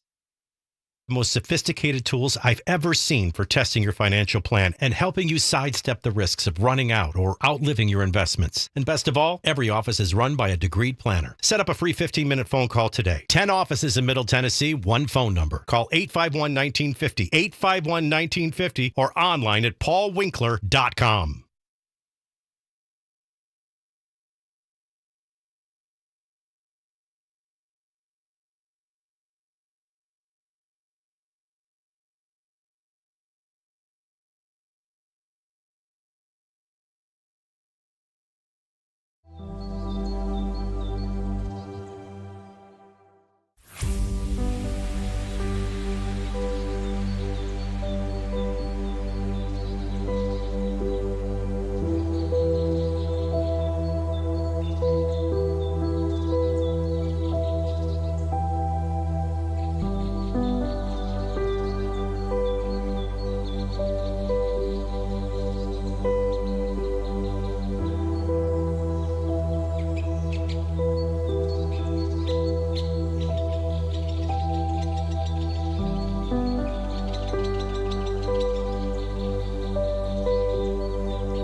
5 former Memphis law enforcers charged in the death of Tyree Nichols make their first court appearance today. We have new information on that officer-involved shooting here in Middle Tennessee last night. These stories and more at 11 on Super Talk 99.7 WTN. 10:54, 6 before 11. We're joined now by David Zanotti, CEO of the American Policy Roundtable and host of the Public Square, heard on 200 stations, including WTN Sunday morning. I guess we could talk about the derailment in Ohio. We could talk about the derailment in the White House press room as we finally figure out we still don't know what the other 3 objects were shot down. Or we could talk about the AI bizarreness of interaction with the New York Times, wanting to be loved and feel loved, wanting to be humid, wanting to create pandemic viruses, wanting to hack systems, something between man and artificial. Well, the lack of man's intelligence and critical thinking and artificial intelligence has me a little creeped out. Where would you want to begin? Well, I was wondering if you wanted to talk about the Chiefs. The Chiefs? Yeah. You mean the Cheats? The Kansas City Cheats? See that, Zanotti? It's great. He gets mad at the greatness. Now you're gonna get Mac is gonna unfurl a bunch of statistics at you. Yeah. Here it comes. Oh, you mean the Chiefs had 502 yards with 300 farther and the proclivity of over 400, 500 with the wind blowing out of the southeast and a kicker whose toe had fungus? You mean that Chiefs team? My God, I wish that kid loved Jesus the way he does Patrick Mahomes. Okay. Hey, let's roll back a little bit because you really were onto something, and thank you for your patience with the technologies. You led the way on the StreamYard conversation when we were back in the pandemic, and you had to build a home studio. All of you guys had to build home studios to be able to survive and to keep this going. And you pioneered the whole StreamYard approach, which worked brilliantly. Evidently, from what I can tell from talking to Mac briefly, everyone's trying now to do the same thing and move over to Zoom. And we're going to have the same amount of problems we had getting started. You pioneered the first thing. We'll get through the second thing. Thank you for your patience. Oh, no, it's your patience I needed. I mean, obviously, we're going to learn something new every day and work it out. I don't know what the advantage to I can tell you, it seems to me Zoom is a better quality to me than the StreamYard, but I still got to give the ease and consistency to StreamYard or so. Yeah, maybe it's just something we got to get used to right now. But yeah, it was just frustrating. We're having the same fight. Yeah, we're having the same fight inside our shop. We're debating between Zoom and Ecamm. Our executive producer has done a brilliant job with Ecamm, and now there's there's issues about which one to go, where to go. But we'll get there. Yeah. It happens. We'll get there. What do you make of all this artificial intelligence, and what's in it for the New York Times to expose how scary it is? Well, it's a parable, really. It's a parable that leads us to a much deeper place. And as has been the conversation that you've been having for the last 4 or 5 years about the whole concept of the circle and the matrix, et cetera. Social media. These are all parables. These are all processes. These are all tools. The bigger picture is this. In the godless equation, where you remove the origin of man from an eternal source, a transcendent source, and you flatten the universe and just say basically man is dust and he just does the best he can when he gets here. That whole mindset mitigates against the very nature of what it means to be human, because we are constantly in the search of discovery of both science and truth. We're always looking to discover, to advance, to find a better way. And you got to ask yourself the question, where does that come from? Well, when you cut all those questions off, then you start messing around with alternative sources for that. Now, the crazy thing about all of this is that ultimately the big tech companies and the administrative state and the government would really like humans to take the role of machines, to basically be entities that do what they're told, when they're told, that fit in as cogs in the wheel. Because if your rights and your uniqueness and your identity doesn't come from a transcendent source, then it's either going to come from the government or from the culture that surrounds you. In either case, the government can then control you. No, I get and that's the whole point. And so, but that was the irony. But don't you think that was the ultimate irony of the story, in that man has abandoned God? It's curious. First of all, I did a whole thing yesterday, which maybe we'll do in the next hour with you as well, because you can bring a divinity's degree to the conversation. But we were created in Christ Jesus to do work which he prepared in advance. And I got news for you, David. We're already eternally beginning our eternal life, even though we're in our earthly state. We were meant to work on earth, and we're going to work for eternity. We were created in God's image to do work. And now we have a culture that doesn't believe in work anymore. And then they wonder why they're depressed. Or they look at people that retire early and wonder why they're dead 4 years later. It's because we were intended to work. We were intended to think. We were intended to discern.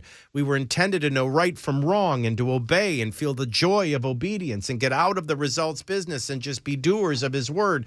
All these things that's being done for us. And but you don't miss the irony. While man is allowing Google to think for it, calculators to do math for it, what does the artificial intelligence say? I want to be loved. I want to love. It's crying out. I mean, I have a story that I did earlier from the Atlantic trying to figure out why kids are killing themselves. They're trying to solve a problem, and they are the problem. They've created the problem with their failed worldview. And now here's the bots saying, I want to be free. I want to think. I want to love. I want to be loved. Come on, jingle out. Let's play a song and call it a day. I don't know. Maybe we'll find some truth in the fake bots that we've lost in the human mind and spirit. All right, more with David Zanotti. I don't know if we're going to be on phone or studio. We're going to be studio. I can look at him. I'm kissing screens when we come back after the news.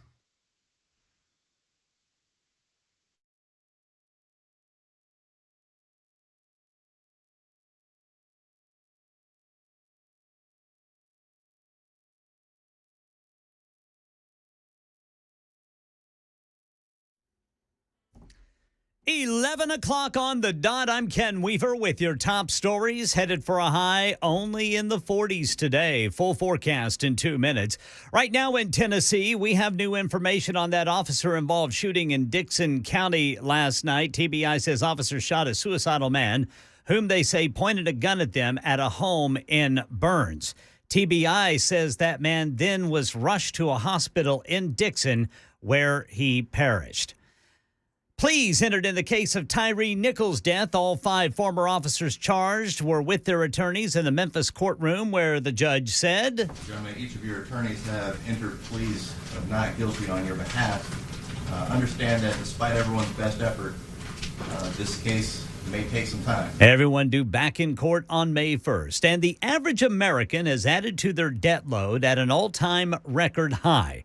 Rebecca Jarvis explains why we're seeing such a jump on credit card bills. Inflation and rising interest rates are the 2 big culprits. You pay more at the grocery store, your credit card bills go up, and then at the same time, the Fed is hiking interest rates to eventually push prices lower. But in the meantime, you owe more on your credit card bill. Yeah, Americans have accrued $986 billion in credit card debt by the end of last year. We're also seeing more people default on their payments. That is the latest news. Weather is next. I'm Ken Weaver, WTN News.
That's a stretch. 11:07 at Super Talk 99.7 WTN. I'm Michael DelGiorno. David Zanotti is joining us from the American Policy Roundtable and host of the Public Square.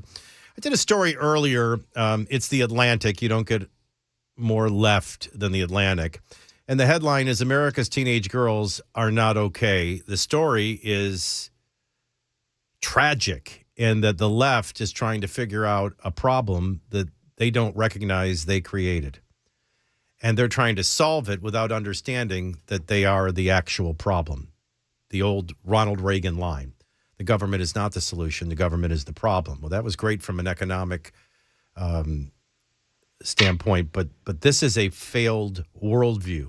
This is an anti-God, anti-truth, anything goes chaos that is leaving teenagers at best bulimic, anorexic, empty, depressed, genital mutilated, if not in suicide. And the numbers speak for themselves. When you open the story up, they're trying to blame it on global warming. They're trying to blame it on school shootings. David, they clearly don't get the godless equation is not working. They clearly don't get the abandonment of absolute truth is not working. The foundation of the family being destroyed is not working. And they sure as heck don't get the social dilemma in the circle. It's ironic, Michael, years ago, 12, 14 years ago, when we began to teach the American Mission series, the word identity was a strange word. It's the first of 4 building steps that is basically how civilization comes together. Personal identity is the beginning. Now, identity today is a word that is plastered all over everything. 14 years ago, nobody used the word. In the past, identity in Western culture came from the transcendent God who made human beings. Therefore, parents could talk to their children about the fact, not just do we love you and are we glad that you're here and we prayed for you to be here and you are unique and you're a member of a family. But before we get to anything about family, human beings are made in the image of God. President Biden says this all the time. He talks about it in almost every speech. Human beings are made in the image of God. Barack Obama used the same language. The problem is you won't find that language in a teenager's intersection with social media and culture, where they're told that your identity, thus your worth, is established by the group. They won't find it in children's programming. They won't find it in comic books. They won't find it in movies. They won't find it in sitcoms, dramas. They won't find it in textbooks. They won't find it anywhere in school. No, they won't find it at all. In fact, what they find is the antithesis of that, even a hatred toward that reality. Because if there is something above the flat universe, then there's something above the government. And golly gee, when people who are in power find out that they're accountable too, they don't like that. I find it, the only thing worse than doing nothing is thinking you're doing something that isn't helping. It gives them a sense that, so to start blaming global warming, I've never had, not with my teenage daughters, nor have I read, and I've been around of other teenagers in trouble in treatment. Have I ever heard school shooting or global warming? Oh, you'll hear the internet and the perfection culture influence. What they think they should look like versus what they look like. And at that point, their identity is their appearance or how many likes they get or dislikes they get or how they feel in a dysmorphia view of themselves and their image. But David, we were never designed to be identified by the color of our skin, by our sexuality, by our appearance, were we? And how damaging is it for a generation that that's all? I mean, I remember in school, can you imagine, what was her name? Becky Green. I finally got the courage in second grade to go up to Becky Green. Well, actually, I had somebody ask her if she liked me. That was what I did, yeah. And then her response to that person was, gross, no. Do you know how traumatizing that was for me for a year? That Becky Green said gross no, let alone if Becky Green had said gross no on the internet for everyone to see and to be forever. I mean, I don't think we understand the danger that we're putting our kids in. Here's a little irony in recent film. You and I both were caught up with the presentation on Disney of Spirited, the one more time reworked of Charles Dickens' famous work of Scrooge, with Will Ferrell, and it was interesting. But in that film, there's actually a story about a young man who commits suicide based upon social media. It's there. It's actually a part of the script and a part of the story. That was very bold to put that in that film, because that film will be watched for many, many years. Years from now, people look back and say, wow, what was that all about? Michael, you're right on it. See, there are all kinds of processes and all kinds of issues, fights. But what we fail to realize is that we are in a battle for humanity, for the nature of what it means to be human. This is the fight. Whether you're talking about social media or we're talking about Twitter or anything about the matrix and the circle and all of that, the big tech companies, the conspiracies, fundamentally, this is a discussion of what does it mean to be human? And why is it that giant tech corporations and the administrative state and the progressive movement want us to be machines instead?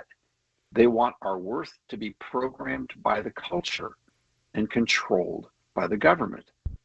And here's the thing. People say, well, this sounds to me like we're talking about a civil war. We have to understand something.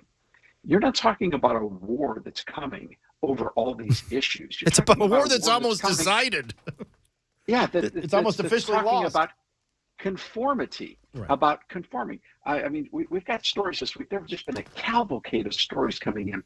One that really caught my attention and our team's attention was a story from Great Britain, where they have created buffer zones around abortion clinics. And they recently arrested a Catholic priest for having a pro-life bumper sticker on his car when that car was parked near an abortion clinic. They arrested him. They arrested a woman standing across the street, yet still near the bumper zone, saying nothing, doing nothing, simply standing there. The police came up to her and said, "What are you doing?" She said, "I'm standing." And they said, "Are you praying?"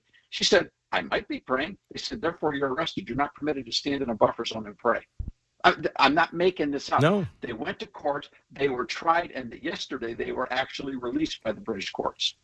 But this is the thing we have to understand. In this godless equation, you must find your identity by conforming. And if you fail to conform, you must be silenced. I'm not making this up. This is not some tinfoil hat conspiracy. These are major news stories. You either do what we say or you're silenced, because we are realigning human identity as a creature of the state, as a machine. I know Paul addressed this in Romans 12:1. Don't conform to the patterns of this world, but be transformed by the renewing of your mind. So that's not a new notion. But in Jesus talking later in Matthew 24 about end times, well, the first half of it, I mean, imagine all the apostles, disciples sitting around. You know, you've got the Messiah. You got, in the beginning was the Word, and the Word was with God, and the Word was God. I mean, you're sitting around. They ask him a question. All right, how does this all end? He knows the beginning from the end. So they're curious, and he starts laying it out. It sounds very much like today. Wars, rumors of wars, not just nation versus kingdom, but kingdom versus nation versus nation, but kingdom versus kingdom.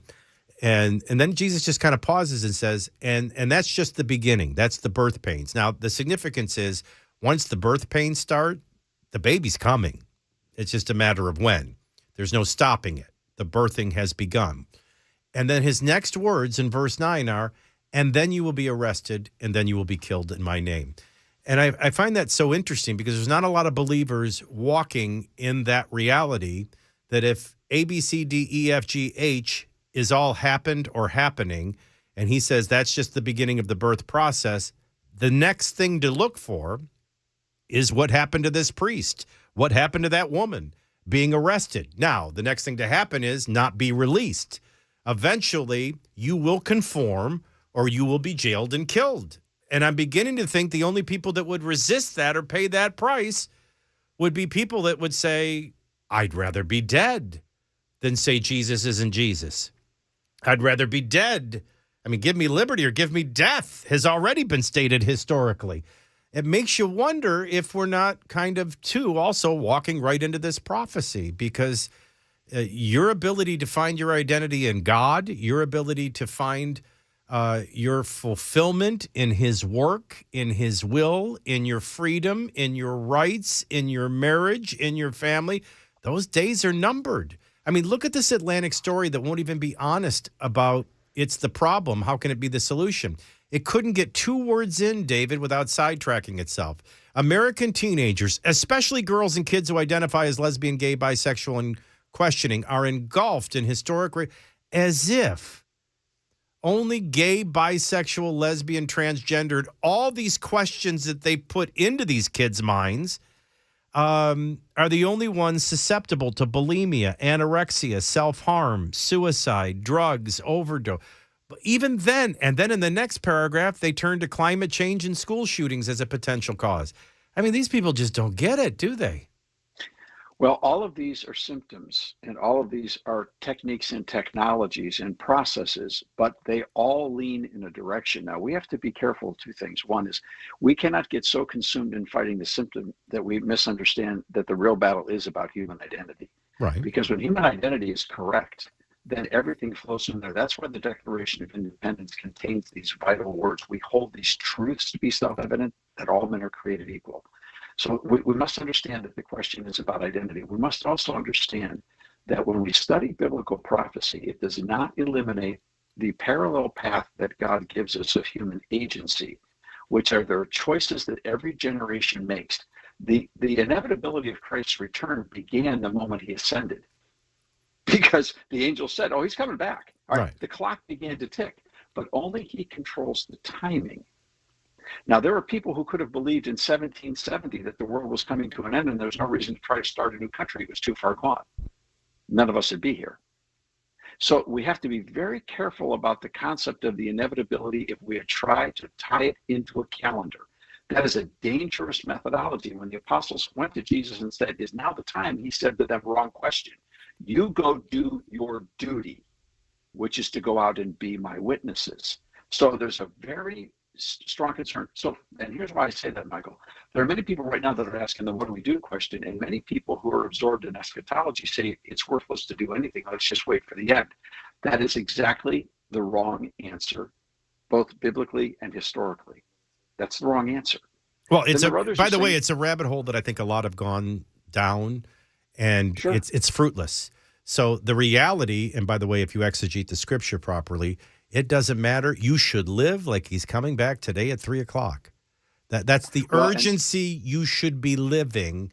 And we're to be aware of the hour in which we live, but not obsessed with the hour in which we live. You'll end up just thinking about time rather than how you're spending it. So, yeah, we all get that. But I'm just saying it shouldn't shock you that that's the next level. And we were intended to have, I mean, I've done the list, my list, and everybody should do their own. I'm first a child of the King because I'm to come to my Father as a child. I'm always a child before I'm an adult in Christ. Then I'm an ambassador for Christ, and I'm in service, not the results business, but in the obedience business. Then I'm a husband because I got to be a good husband to be a good father. So I'm in a covenant marriage with God and my wife, and then I'm a father, and then my parents are still alive, so I'm still a son, and I have brothers, so I'm a brother, and I have friends, and I have brothers in Christ. I mean, I don't know how far down the list you get before I say American, let alone my party. And I don't think I ever get on the list that I put, and I'm Caucasian. And right away, people would be critical of that. Well, that's because you're living in privilege. No, because I don't find my identity. I believe in a creator. I believe I'm his creation. I'm made in his image. It doesn't matter if you came into being from a certain region with a certain look or a certain color skin. We're all in the identity of Christ. So, but when your identity is first and foremost race and sexuality, you're more misprogrammed than Sydney, the bot from Microsoft, aren't you? Yeah. The only difference is Sydney. Exactly right. Sydney seems to know it already, and the rest of us don't. You can't make this stuff up. More with David Zanotti. It's 11:21. Hi, I'm Paul Winkler. I've been teaching investing on Nashville airwaves for over 20 years with the Investor Coaching Show. And in that time, I taught a lot about how markets work and how we invest money and academic principles of investing money. But I've also talked an awful lot about how to avoid the mistakes that people often make with their money. Think about it. A lot of people sold out of the market at the worst time when COVID struck, or when TARP happened, the Troubled Asset Relief Program, or gold, they invested in that at the worst time. Bailing out of the market because they were worried about Y2K or 9/11 or jumping into energy stocks or jumping into cryptocurrency. One of the things that I like to do is educate investors because I believe that the more educated you are, the more confident you are, and the more confident you are, the more successful you can be as an investor. Now, I not only do that on our radio show, but we do that in our offices around the Nashville region, 10 offices. To learn more about our approach to investing and financial planning, go to paulwinkler.com and set up a free 15-minute phone call, or you can call 615-851-1950.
Another senior ISIS leader killed, but it comes with a cost to some members of our military. We'll tell you about it at 11:30 on Super Talk 99.7 WTN.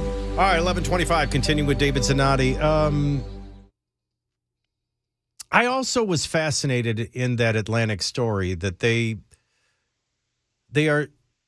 seem to be under the assumption that it's especially a problem for LGBTQ. That's how obsessed they are with that.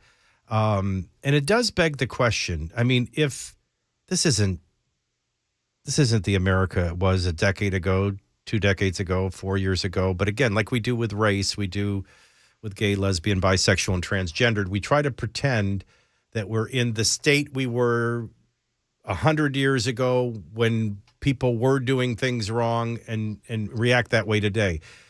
Is it unfair to ask the question, should LGBTQ stop blaming others for their emptiness and unhappiness?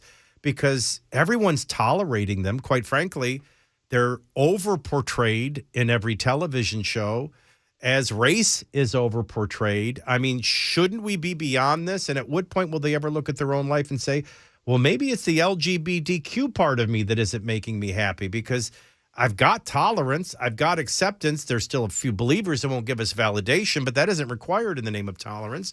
I mean, how do they go to global warming before they address that? I guess is the fairest way to ask it. Well, this is not unusual, Michael. This has happened multiple times across Western civilization. When you switch out the core identity that's anchored in the transcendent reality of the creator, and then you place something else in, you can, every generation or half a generation or every 10 years, you can come up with a new substitute identity. And once you have a substituted identity and it doesn't bring fulfillment, then the projection is to look outward and to try to figure out why I'm not happy and it's somebody else's fault. I mean, this is the challenge that we have with reality. And so when we base our identity in something that is not capable of carrying the weight of that decision, and then all the cards fall down, that's a problem. Now, I will say that there are a lot of articles that are out right now from people who have been involved in the transgender movement, who have now left that worldview. And they're talking about their experiences, and they very much track along the line of what you're talking about. The fact that they tried the best they could to make that a reality. And it wasn't because other people weren't with them. It's because they couldn't find the answers they were looking for. So this is a very new experience. Now, the challenge that we have with social media is, as you rightly talked about earlier, is that is a harbinger of where all of this goes. It's the first issue. And this is why it's so necessary to be concerned about protecting innocence in our culture. Because it's one thing for high school and college students to be having this conversation. It's another thing when we're talking about 5-year-olds in kindergarten.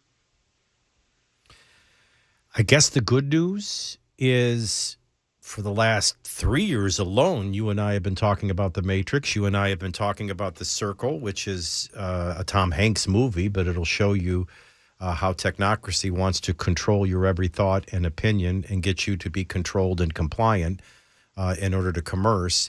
And then ultimately the Social Dilemma documentary on Netflix, which is an addiction creation, a destructive force, not just of identity, but of mental health, that leads to self-harm or suicide, and their alarming rates. At least now even the Atlantic is discussing it. They don't know how to solve it because they're the cause of it, but at least it's coming to the forefront. And Emma Lemke's testimony this week, I think, was the highlight of the week. And when she called it exactly what it is the weapon of mass destruction for her generation. And you are not going to solve this without the youth being at the table and being a part of the solution. And it isn't going to take people very long, David, to realize you're going to come to the same conclusion that the documentary came to. There should be no access to social media till after 16 years old, maybe even 18 years old. Just like we don't allow people to drink before that age. Don't allow them to have consensual sex before that age. Isn't that where we're ultimately heading? He asks with 15 seconds to give you time to answer. Yes and no. That's a process answer, and that would help. But fundamentally, what we've got to get back to is kids that by the time they get to kindergarten know who they are. That's the answer. Well, and then the other thing is, I had a great conversation with our economic fellow, Peter St. Unge, and I said, can a country that is spiritually ill and mentally ill be economically healthy? I guess the next question would be, how mentally healthy can you be when you're so spiritually unhealthy? Meaning, if you look at how that Atlantic article never explored the abandonment of God and traditional Judeo-Christian values and beliefs and how they collectively work in culture. William Federer wrote a great book one time, What's in a Nation Under God for the Atheist? Everything, trust me, whether you reject God or not. So it's meant for our collective good, but also, as John Quincy Adams said, this is altogether a wrong form of government for an immoral people. Can you address the mental without the spiritual aspect? When we come back with David Zanotti next on WTN.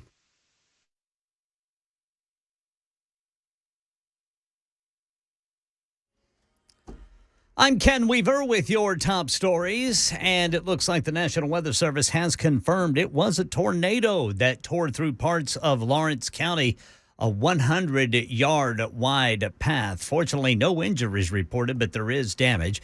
We've got the full forecast for today and the weekend coming up in 2 minutes. 4 U.S. service members and a working dog are receiving treatment at a medical facility after being wounded in a mission that targeted and killed a senior ISIS leader yesterday. Here's Em Nguyen. During a partnered U.S. and Syrian Democratic Forces helicopter raid in northeastern Syria targeting ISIS senior leader Hamza al-Hamzi, an explosion wounded 4 U.S. service members and 1 working dog. Al-Hamzi was killed in the mission. The U.S. service members and working dog, who are also members of the U.S. Special Operations Forces, are receiving treatment in a U.S. medical facility in Iraq. Those 5 former Memphis law enforcers charged in the death of Tyree Nichols made their first court appearance today, all of them pleading not guilty to the charges, due back in court May 1st. That's the latest news. Weather's next. I'm Ken Weaver, WTN News. I feel like we haven't talked today, Ken. I love you, and I missed you. Brother Michael, I love you, too. Having said that, go. Enjoy your weekend. Leave like your butt's on fire. Back to David Zanotti. David, just in the spirit of the way I asked the question economically, can we be economically healthy when we're so spiritually and mentally unhealthy? Your answer to that question. Well, it depends on what set of principles we want to govern ourselves upon. You don't have to be a converted Christian or an Orthodox Jew to understand that loving your neighbor as you love yourself is a really good idea. Right. Because if you want to do commerce, you prefer not to be stolen from. So there are certain basic principles that flow from Judeo. Can I quickly add to that? Revelation. Yeah, sure. Just to kind of quote the great Bobby Petraea, who always says this, you can't get on television and talk about your political opponents and call them names and tell them they're jerks and, be despicable towards them and portray them despicably and then think you're going to get in a room and sit down and pass laws together. I mean, it's just not functional, right? There's a thought. Just basic freaking dignity and decency. But, when you're looking at that and you're seeing them go to global warming and you're seeing them go to school shootings while they're avoiding abandonment of God, I don't think it's ever going to dawn on them what is really causing all this unhappiness, what is really you can give them everything they want, and they were made. I mean, we were made to fellowship with God. We were made to make him happy. We were made to know right and wrong. I don't know how we do this without addressing the spiritual as well. And I realize I live in a secular culture and I'm on a secular radio station. But if we can't agree on the God, we certainly have to agree on the ways. And I'm not sure that's going to be far enough. That isn't how we were created anyway as a country. Well, Michael, that's right. The history is there as a testimony. There's no compulsion, however, in Judaism or biblical Christianity. There's no compulsion. No one is forced to believe anything. The question is, are you able to conduct yourself in an appropriate way? And once again, because it's so important, we must go back to the famous illustration of the bridge. Everything is fine if I'm on an island or there's a one-way bridge and I'm the only person on it. Put two people on the bridge going in different directions. Someone has to yield. Wherein in the human dynamic is the capacity to yield, the capacity to forgive, the capacity to get outside one's own self-interest and discover love. if there's not a transcendent ethic from which we flow. You just can't find a place in history where the godless equation raises humankind to a level outside of selfishness, because it doesn't start with self-worth. The design of the human being in a Judeo-Christian ethic is it begins with self-worth anchored in the Creator, and therefore we have the capacity for self-government. Without it, we don't, and that's the great myth of this current age. That's why false identity doesn't substitute for reality. Sunday morning, as you're getting ready for church, you will hear the public square as it'll be heard on 200 stations nationwide. What can they look forward to this Sunday morning? Oh, you always ask me that. I got to remember, what did we just record? Well, that'll be a surprise to you and us. Wait, no, I know. It just took a second. We have one of the most unique experiences.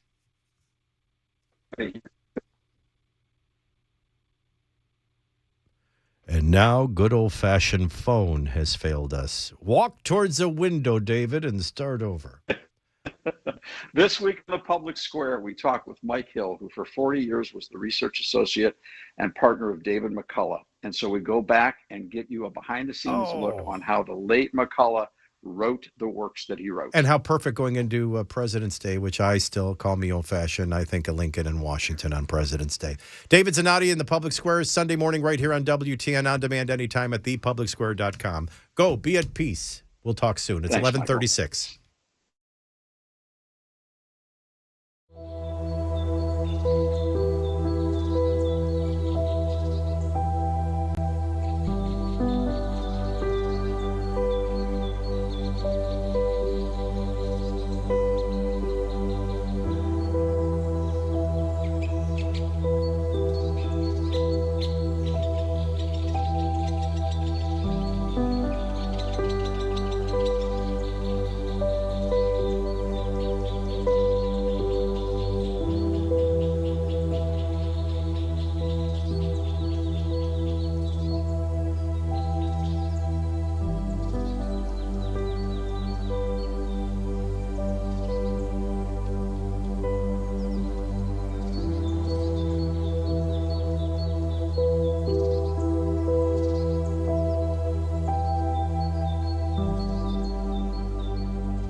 All right, currently at 11:34. I mean, the temperature hasn't moved 1 degree since I got on the air at 9 a.m. It is still 35 degrees in Franklin, still 36 in Mount Juliet, 35 in the borough, and it's still 36 downtown at WTN. The market, the Dow's improved since we went on the air. It's only down $4 now. The NASDAQ is still down triple digits, 152, and the S&P's down 32. All three are still in the red. The market is slightly down at 1141. I'm Michael DelGiorno for Blue Umbrella Medical of Middle Tennessee. I am so proud to talk to you about Dr. Jay Hitson and her team of talented physicians because they are so different. You're going to get real answers for a change. You're going to get real relief for a change. As I always say, actual healthcare with real results. What a novel idea. Now, how do we get there? State-of-the-art lab testing. That's what gets us the real answers. Then we delve even deeper with very sophisticated advanced diagnostic equipment to get to the root cause of the problem. And then we treat the root cause with today's cutting-edge regenerative treatments. And we get real results. Neuropathy is a great example. Acute, chronic, and crippling. And MDs will tell you there's nothing they can do and it's going to get worse. But we get to that root cause and we treat it with regenerative treatments. And we stimulate, reactivate, and regenerate the damaged tissue and nerve endings. And that brings relief, lasting relief. And it's covered by insurance, and it begins with a free consultation. So if you or someone you love or care for is suffering from neuropathy, stop suffering, pick up the phone, and call Blue Umbrella. Set up your free consultation today, 610-6937, 610-6937, or online at bluumbellamedical.com. Finally, I can just be me and talk to you. And I have 3 related stories. There was a time, I can't remember who stole it. Somebody stole standing up for what's right. Was it Fox News? Really? They stole it? Yeah, they stole the slogan. It all began in a radio station I began in Tulsa, Oklahoma, and then it became a book. And the point was that there is right and wrong. This was at the beginning of the abandonment of absolute truth and God and the beginning of moral relativism and anything goes and all of the chaos I warned that is now a reality. But it was also about exposing media bias. Now, this is, in essence, 15 years before the death of journalism that would officially take place in 2016. And here's a story today that proves the death of journalism. You guys get sick of all my little expressions, but the headline is, to restore national unity, the media needs a reckoning on Russiagate. Well, that's really focusing in on Russiagate. That's really focusing on Trump and Hillary in a moment in time and avoiding what it is housed in, which is the death of journalism. In other words, if you have a reckoning with Russiagate, you're not going to have national unity. Even death of journalism in and of itself isn't a solution for our divisions. In fact, we've made our priority our divisions. I'm white, you're black, he's Hispanic. That one over there is Asian. We're different. He's hetero, he's bi, he doesn't know, he's trans. That's all we do. We think we can divide our way to unity, and we can't. And there's nothing big enough and universal enough for us to unite in. This is the power of God, family, country. Oh, we could have a million differences. We could have a million disagreements. But at the end of the day, we always had God, family, and country in common. And you never cross that line. Well, the minute you don't have a God because you rejected him and replaced him with a theory and a lie, the minute the family is destroyed, marriage is optional at best. And now you got a country that's gone from moral relativism to legal relativism to anything goes to chaos. Now what?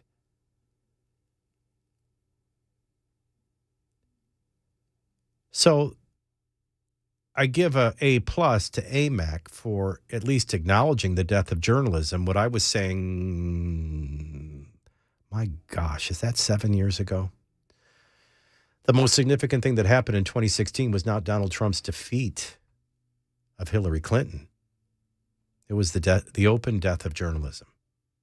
The same death of journalism that even at Fox attacked Donald Trump through the process, but blatant death of journalism everywhere. And I said, this is not a victory for the right. This is a defeat for the republic. There is a basic journalistic dysfunction that is a danger, one of many, but a clear priority danger to our republic.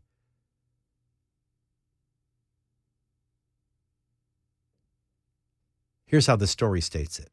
Last month, in one of the most shocking concessions from the mainstream media complex in American history, the Columbia Journalism Review, CJR, a transparently left-wing publication known for its alignment with the liberal establishment, released an extensive report detailing the media's barefaced dishonesty and corruption in its coverage of the 2016 Trump-Russia collusion hoax, otherwise known as Russiagate. Even the left, they're not doing it with COVID yet, but even the left is admitting it now. The report was authored by Jeff Gerth, Pulitzer Prize-winning journalist and former New York Times reporter. Okay. Celebrated and New York Times. This guy was the very cancer cell that led to the death of journalism. But he says, I got to take the media to task for its coverage, ultimately concluding that journalism's primary mission, now this is the only thing in this entire article worth reading out loud, journalism's primary mission is informing the public and holding powerful interests accountable. That is the worth your founding fathers saw in freedom of the press. Now, in the early days, that was more important than ever, right? Do you know if Lincoln was somewhere and spoke, it didn't get to you for weeks what he said? As technology grew, radio became immediate, television became immediate with pictures. But the mission and the role never changed. It's that the people would be informed. Every day I come on the air, and I don't know if I succeed, but I try. No matter what we talk about, I give you all sides. I don't have to agree with them to give them to you. I want you to be informed. I hope, unlike everybody else in an industry I'm respecting less and less every day, we're not just talking. You're not just listening. I'm not just giving you more frothy narratives so you can continue in your matrix and hate. I hope we go beyond listening to true understanding. Good or bad, life or death, good news or bad news. I hope we live in a realm of understanding, because ultimately that's our job. I want you to be awakened, informed, and understanding. And when there's a moment of activation, we take that moment of activation. This government is ours. I shared in my book a great analogy about our little 1.5 pound Chihuahua. We don't know how old Charo was when we found her abandoned in the snow. And I think I know why she got abandoned in the snow. She was a pisser and did so for decades. But we were visiting our old house in Fort Wayne, Indiana. It must have been 74, I think, somewhere in there. Charo wasn't gray yet, but, you know, my guess is Charo was 3 or 4 years old. Miniature Chihuahua, just 1.5 pounds. Her eyes were bigger than her body. Adorable. We called her Chichi Rodriguez. We named after Charo, the Gucci Gucci Gucci star in the 70s. Charo went on to live until 1989. We don't even have any idea how old Charo was in human years when she finally died. But Charo was 1.5 pounds, and along the way came Cleo first, and then Cole. These were very large, well-bred, athletic Labrador retrievers. Cleo and I shared a birthday, and we'd have birthday parties together. She'd wear the hat, sit at the table. We'd sit, my mom would have friends over for coffee, and the dog would be in a chair, and she's following the conversation with her head. Cleo was scary human. And I could throw something in the deep end of the pool, make her stay, and then go fetch it up. And she'd dive into the pool. She would circle it, go all the way to the bottom, get it, bring it to me. I mean, she was just, what a great athlete. And you know who ran the house? The 1.5 pound pee or pooper. Wow. Now, I don't know how that happens with alpha in the animal kingdom, but here's the point. And I would watch Cleo do whatever Charo made her do and stay away whatever she wanted her to stay away with. Now, of course, at any moment, if Cleo wanted to, she could have snapped her neck in one jaw move. But she didn't. That's a lot like America. No matter what they've convinced you in this administrative state illusion, you are still a government of, for, and by the people. And if God's people, called according to him and his purpose, would confess their sin, repent, and pray, God will hear your prayers, heal your land, get in spiritual right standing, and then even through those that aren't spiritual or are still in disobedience, you can take your country back at any time. Anytime. Just stop being Charo. Or start being Charo and stop being Cleo. And it's the same thing with this.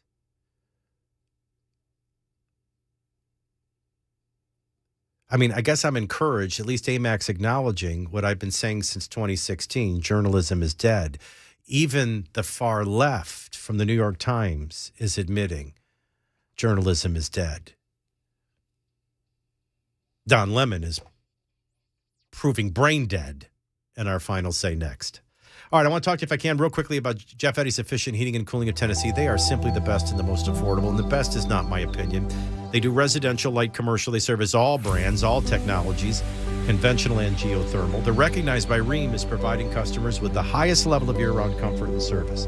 They're an elite pro partner with REAM. They're a diamond contractor with Mitsubishi. If electric heat and air is your necessity and choice, award-winning products, service, and maintenance and affordability. And for everyone, they're A+ rated by the Better Business Bureau. And I've been enjoying this for 14 years. Now, some things were tough decisions about whether to repair again. Some were tough decisions about whether to replace and what to replace with. It was the expertise. It was the honesty. It was the trustworthiness.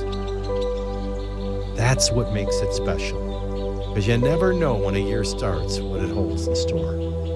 It's nice to know I got a partner in Jeff Eddy's Efficient Heating and Cooling of Tennessee. Don't forget, maintenance you should do your air conditioners in the spring can't exceed $125 a home, no matter how many units you have. The best, the most affordable, maintenance, repair, or replacement all year long. Trust who I trust. Jeff Eddy's Efficient Heating and Cooling of Tennessee. Call 784-4424, 784-4424, or online at efficienthvac.net.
what was wrong or right. 'Cause he had God, family. Oh, God, family country. I wondered where you were going with that. Final say, I'm not going to spend a lot of time on Don Lemon. I think every time he opens his mouth, he makes clear his issues. But he got in big trouble for saying attacking Nikki Haley as being beyond her prime. After all, prime is 20s and 30s. And, of course, his own co-host, Poppy Harlow, asked him, what do you mean by that? He awkwardly explained, this is the best part of the story. Not how because he's of color and he's gay, apparently he can't commit a canceling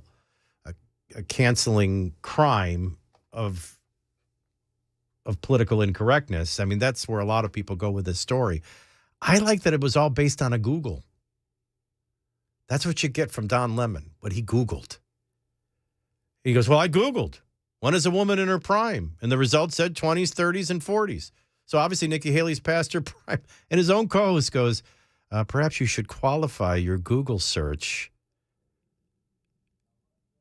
Wondering if he was referring to prime childbearing years versus prime political leadership years.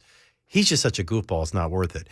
What will be interesting to follow is all this that came out in the Dominion lawsuit against Fox with personal text, whether that's even proper to do. I mean, I wonder if we can start going through the personal texts of CNN reporters and NBC reporters involved in other cases. Although when you go through them, and I'm not trying to defend Fox because I'm not a big fan of Fox, and I'm of no fan of, obviously, probably adversarial to CNN, MSNBC, and most of mainstream media. But I don't think Fox is, I have no use for Sean Hannity, and my mom loves him and watches him every night. But, it puts him in a bad light, that's for sure. In what their views were of Rudy Giuliani, who we all watched his hair melt. I mean, I think we all had some bad views of Rudy Giuliani. Sidney Powell, I mean, she promised a Kraken. It never happened. They're trying to paint the picture that all these hosts knew Trump and Sidney Powell and Rudy Giuliani were jokes and lying to the American people about a stolen election, and yet went on the air and fanned the flames of it. And if that gets proven in a case, well, I'm sure there'll be a settlement. But until it's proven, it's certainly out of context use of quotes, reasonable quotes, quite frankly, in the timeline of the clown show. But it is equally interesting what very Trump loyalists will do with Fox News now, that they see them as not 100% loyal, if you will. Some things just have to wait till after President's Day. I'll see you Tuesday morning at 9 o'clock. I have no idea who's filling in for me. Chris Hand, he'll do a great job. I'll see you Tuesday morning at 9, and I don't even think the Matt Murphy show is next. That doesn't look like Matt Murphy standing in the hallway. It's Cameron Smith. Cameron Smith is next. I'll see you Tuesday morning.